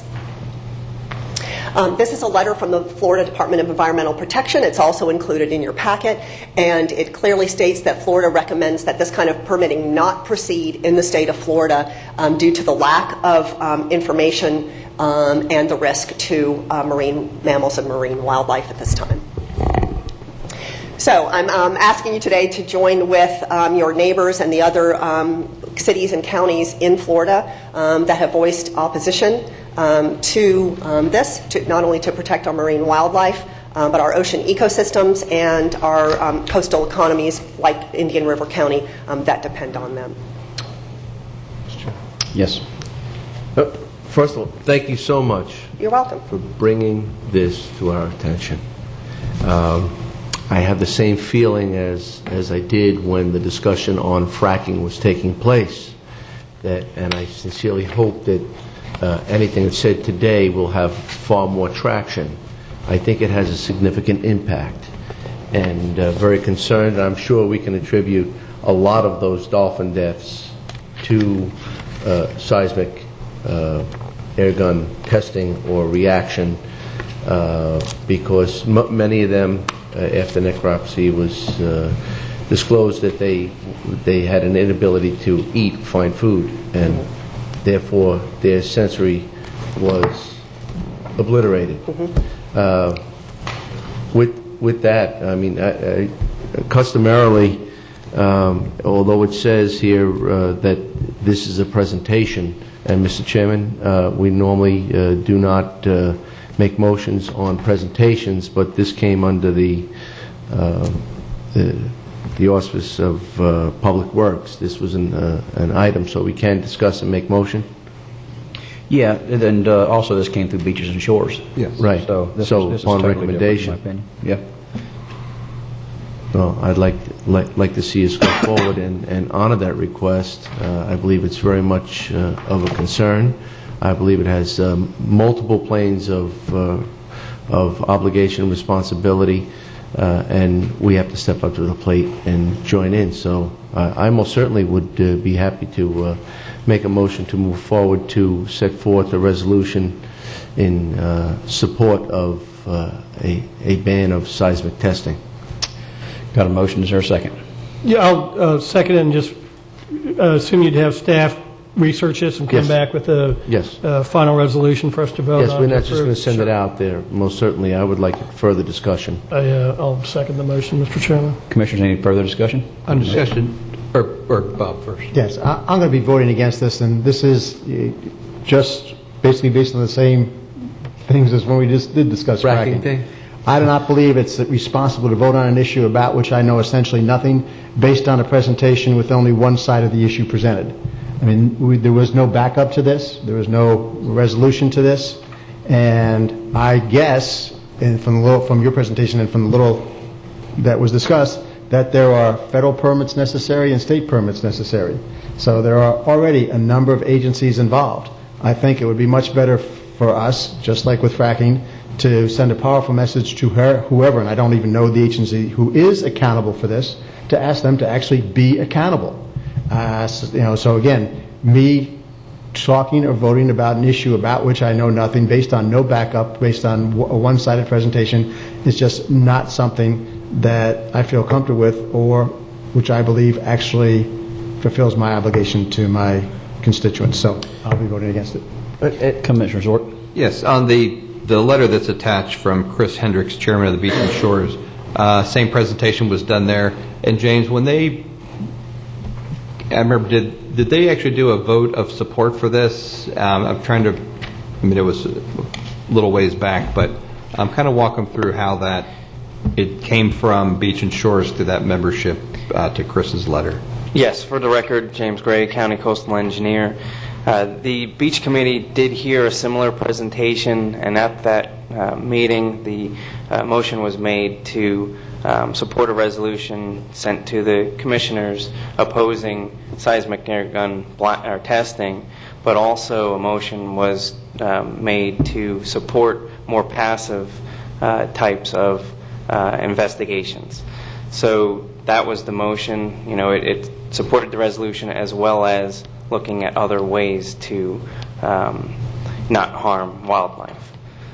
And was the vote unanimous? It was unanimous. One committee members did abstain because of his relationship with Surf Rider and so forth. But other than that, it was pretty much unanimous. Okay. Any further discussion? Again, Commissioner Solari, I agree. You like to see all the finite research, but we didn't get the attention when we talked about benzene and serious acids going to the aquifer. I think we have to stand up for. You're saying 500 creatures are left in. That's correct. Less than 500 North Atlantic right whales. One species. This can have devastating effect. We all can recall how many dolphins were found unexplainably that washed up on the shores, not just in the example that you cited, but we saw so much of that that we have to react. And I, of course, understand that this is a very 40,000-foot view of a very complicated issue that involves a lot of science, and there is a huge amount of information out there. And if you want to take a good nap, start reading some of these scientists' letters. But they do very clearly outline the science involved in getting this information, and you can certainly find that at the Oceana website and also at the Bureau of Ocean Energy Management or Department of Interior website. There's a lot of information. And alternative methods for oil discovery are already existing and established, and they don't have to go to figure out another method. Methods exist. This is the quickest, the cheapest way to do it. And the infrastructure and equipment for it already exist. So, and there's no requirement for the industry to use anything less harmful. So they haven't. Without the risk and peril to the sea creatures. Correct. Thank you. Mm-hmm. Any other discussions? Anybody from the public wish to speak on this? Tuck, you want to talk? No? You don't have to, Tuck. You just look. All right, you got him. You got him.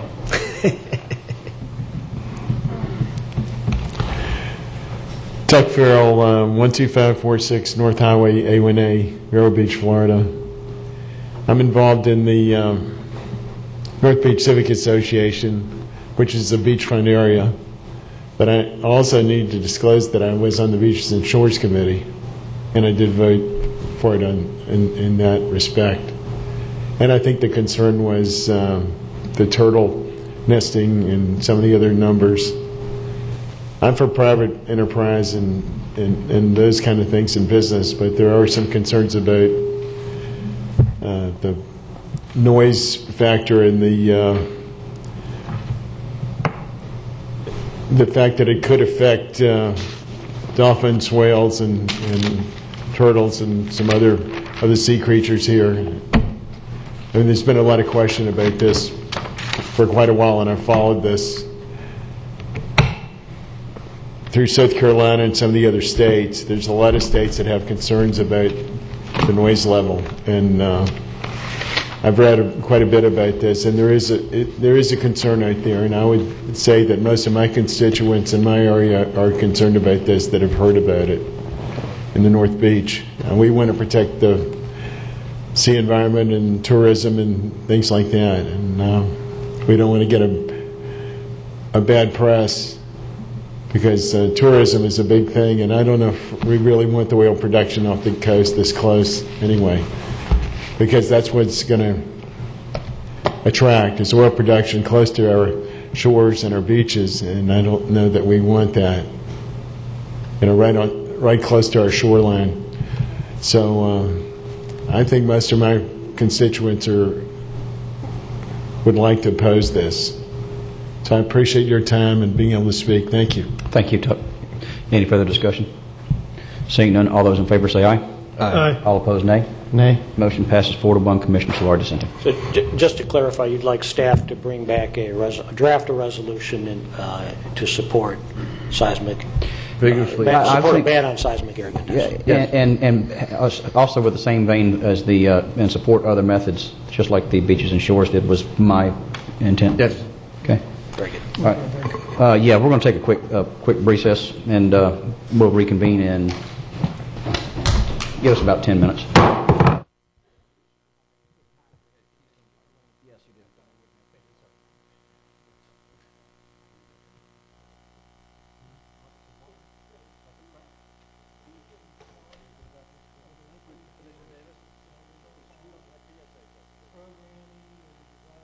Condolences.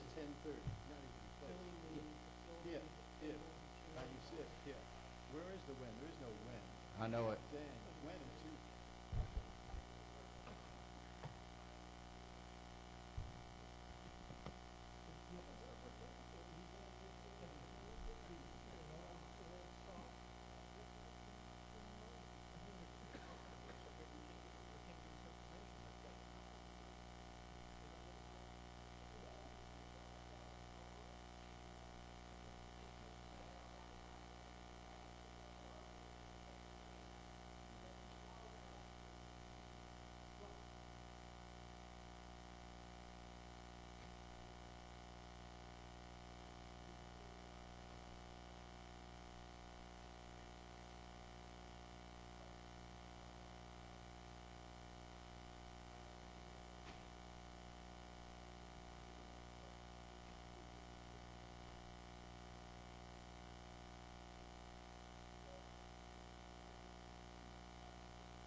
Meeting will come to order.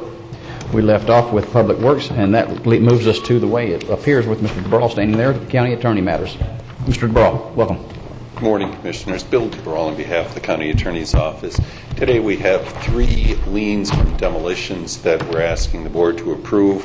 The work has been completed. The contractors have been paid. You can see the amounts of the liens listed there for the various properties on 41st Street, 27th Avenue, and 58th Court, or 30th Court, I'm sorry. We ask you to go ahead and approve the amount of liens and take any input from anybody that may be here in response to the lien. Commissioners? Given that I can identify everybody in the audience and none of them represents any of these properties, I'm going to move staff recommendations. Second. I will second that, but there was somebody sitting right over here that I didn't recognize. Does anybody know if that was one of the affected property owners earlier? I think he's with Moving Water. Yes.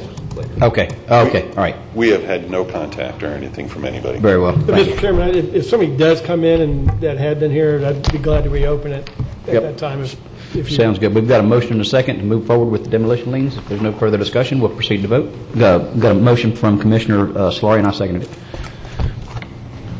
Any further discussion?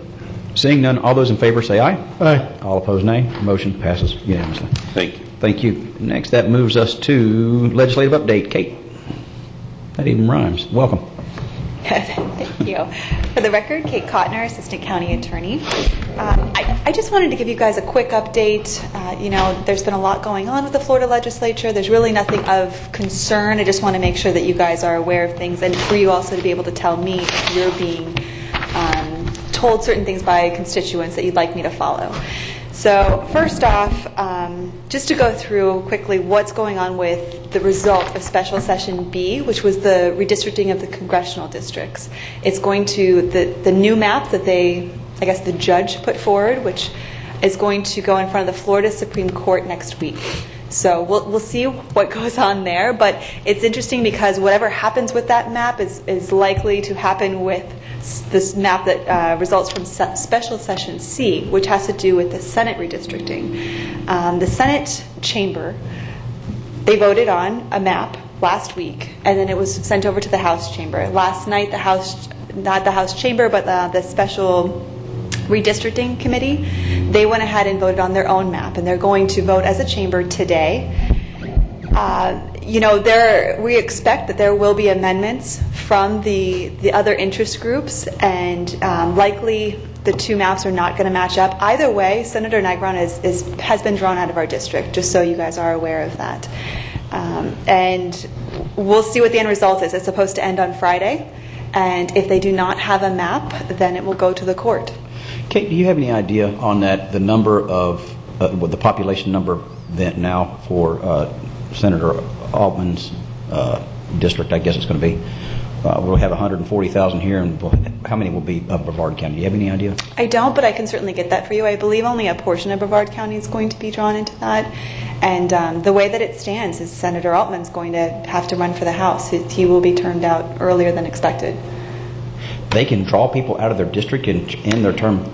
The Constitution, the Florida Constitution, says that you're permitted to serve 8 consecutive years. And because he won a special session, or special election, for 2 years, and then now he's served his second term. So it's up for debate. No one really knows, but they are anticipating that he will be running for a House seat at this point. That's where he started. U.S. House or Florida House? Florida House. Florida House. Okay. Huh. Interesting. So that's what's going on there. Just to give you an update as far as quickly FMPA legislation, we anticipate that something will be filed very soon, and we will keep you updated on that. I have great news when it comes to utility relocation bill. There has been an amendment, a committee substitute, which makes it far more palatable for the county. What it does is it basically restricts putting utility lines. Am I getting feedback? No, you're fine. Restricts putting utility lines and easements rather than right-of-ways.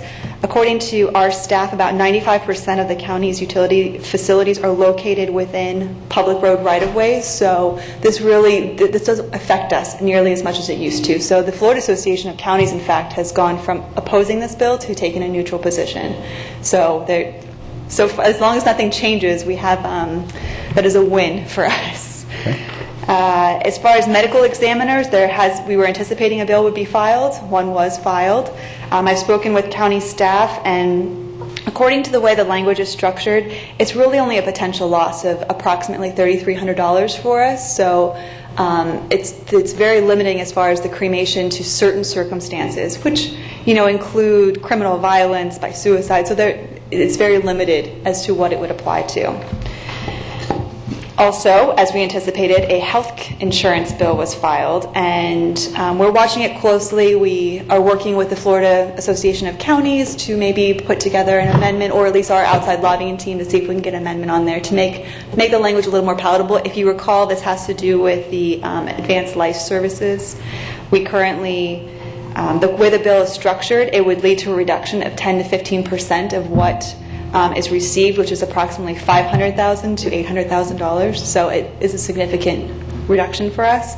And finally, vacation rentals. Senator Altman has filed a bill which would preempt a local law, ordinance, or regulation from prohibiting vacation rentals, regulate the duration or frequency of a rental vacation home, or put a minimum stay requirement of more than 7 days. So it's not up in a committee yet, but I am following that bill just to see if there's anything else that's added to it. So that's where we're at. Do you guys have anything you'd like to? So there's nothing there that's going to undo what the steps that we've taken for the events and the parking on? I've been working with Bill closely, and we seem to be in I believe, an okay position at this point, but we are, like I said, following it to make sure there's no language added. Okay, super. So. Any questions? Commissioners? All right, thank you, Kate. Thank you. Appreciate it. Thank you. All right, that moves us to just the appointments for the Treasure Coast Regional Planning Council Commissioners. I'll just do that as chairman under the powers that y'all gave me, of which are fixing to be taken away here in a week. So congratulations to me. Too soon. Commissioner O'Brien. Thank you, Mr. Chairman. The board will remember about 2 years ago, we formed the Indian Lagoon Counties Collaborative, the 5 counties from Volusia south to Martin County. And this board did approve the interlocal agreement. With the formation of the new National Lagoon Council, the county collaborative thought that we were being redundant and didn't see a need to keep meeting. And to really make Commissioner Slory happy, we did vote to sunset and terminate that committee. None too soon. And so I bring it before this board to approve. There is an interlocal agreement termination form in your backup, and I would just go ahead and make the motion that we approve the termination of the county's collaborative. Second with pleasure. Yes. Got a motion and a second to approve termination. There's no further discussion. With pleasure. We'll vote. All those in favor say aye. Aye. All opposed, nay. Leona, that was Commissioner O'Brien motion and Commissioner Solari second. Thank you, Mr. Chairman. Thank you. Next moves us, the Emergency Services District. Move staff recommendation. Second. Got a second from Commissioner O'Brien with a second from Commissioner Solari. If there's no further discussion, we'll vote. All those in favor say aye. Aye. All opposed, nay. Motion passes unanimously. Now that moves us to the approval of the minutes. Commissioners? So moved on July 15th and September 17th. Second. 15th and 17th. If there's no further got a motion from Commissioner O'Brien, second from Commissioner Solari. If there's no further discussion, we'll vote. All those in favor say aye. Aye. All opposed, nay. Motion passes unanimously. Thank you very much. Next, we move to the landlord's waiver for WMI. Move staff recommendation. Got a motion from Commissioner Solari with a second from Commissioner Flesher. One question, since I know we're on a roll. We have somebody here from MWI. Does this additional equipment potentially equate to any additional jobs that will be at that facility, or is it just kind of replacing some of the equipment that you've had in the past? It's just equipment we've had in the past. Okay, all right. Well, we're always happy when you do add jobs out there. We're adding. Good. We're still going. Good, so good. We're doing good. Good. Great. All right, thank you. Got a motion and a second. If no further discussion, we'll vote. All those in favor say aye. Aye. All opposed, nay. Motion passes unanimously. Next, we have the final payment for Geosyntec. Move staff recommendation. Second. Got a motion from Commissioner Solari with a second from Commissioner Flesher. Mr. Chairman, I'll ask my annual question. Is this our final? with This one's not the subsurface one. This is the assessment, so it's the final for this assessment. It is the final for this assessment. Yes. Oh, well, that's good news. Yes. Well, I'll be glad to support your motion. then, Mr. Excellent. Thank you very much, Mr. Commissioner. Absolutely. All right, let me try to pull this back in. If there's no further discussion, we'll vote. All those in favor say aye. Aye. All opposed, nay. If there's no further business, that motion passes, by the way. If there's no further discussion or anything else to be transacted at this time, I now declare this meeting adjourned.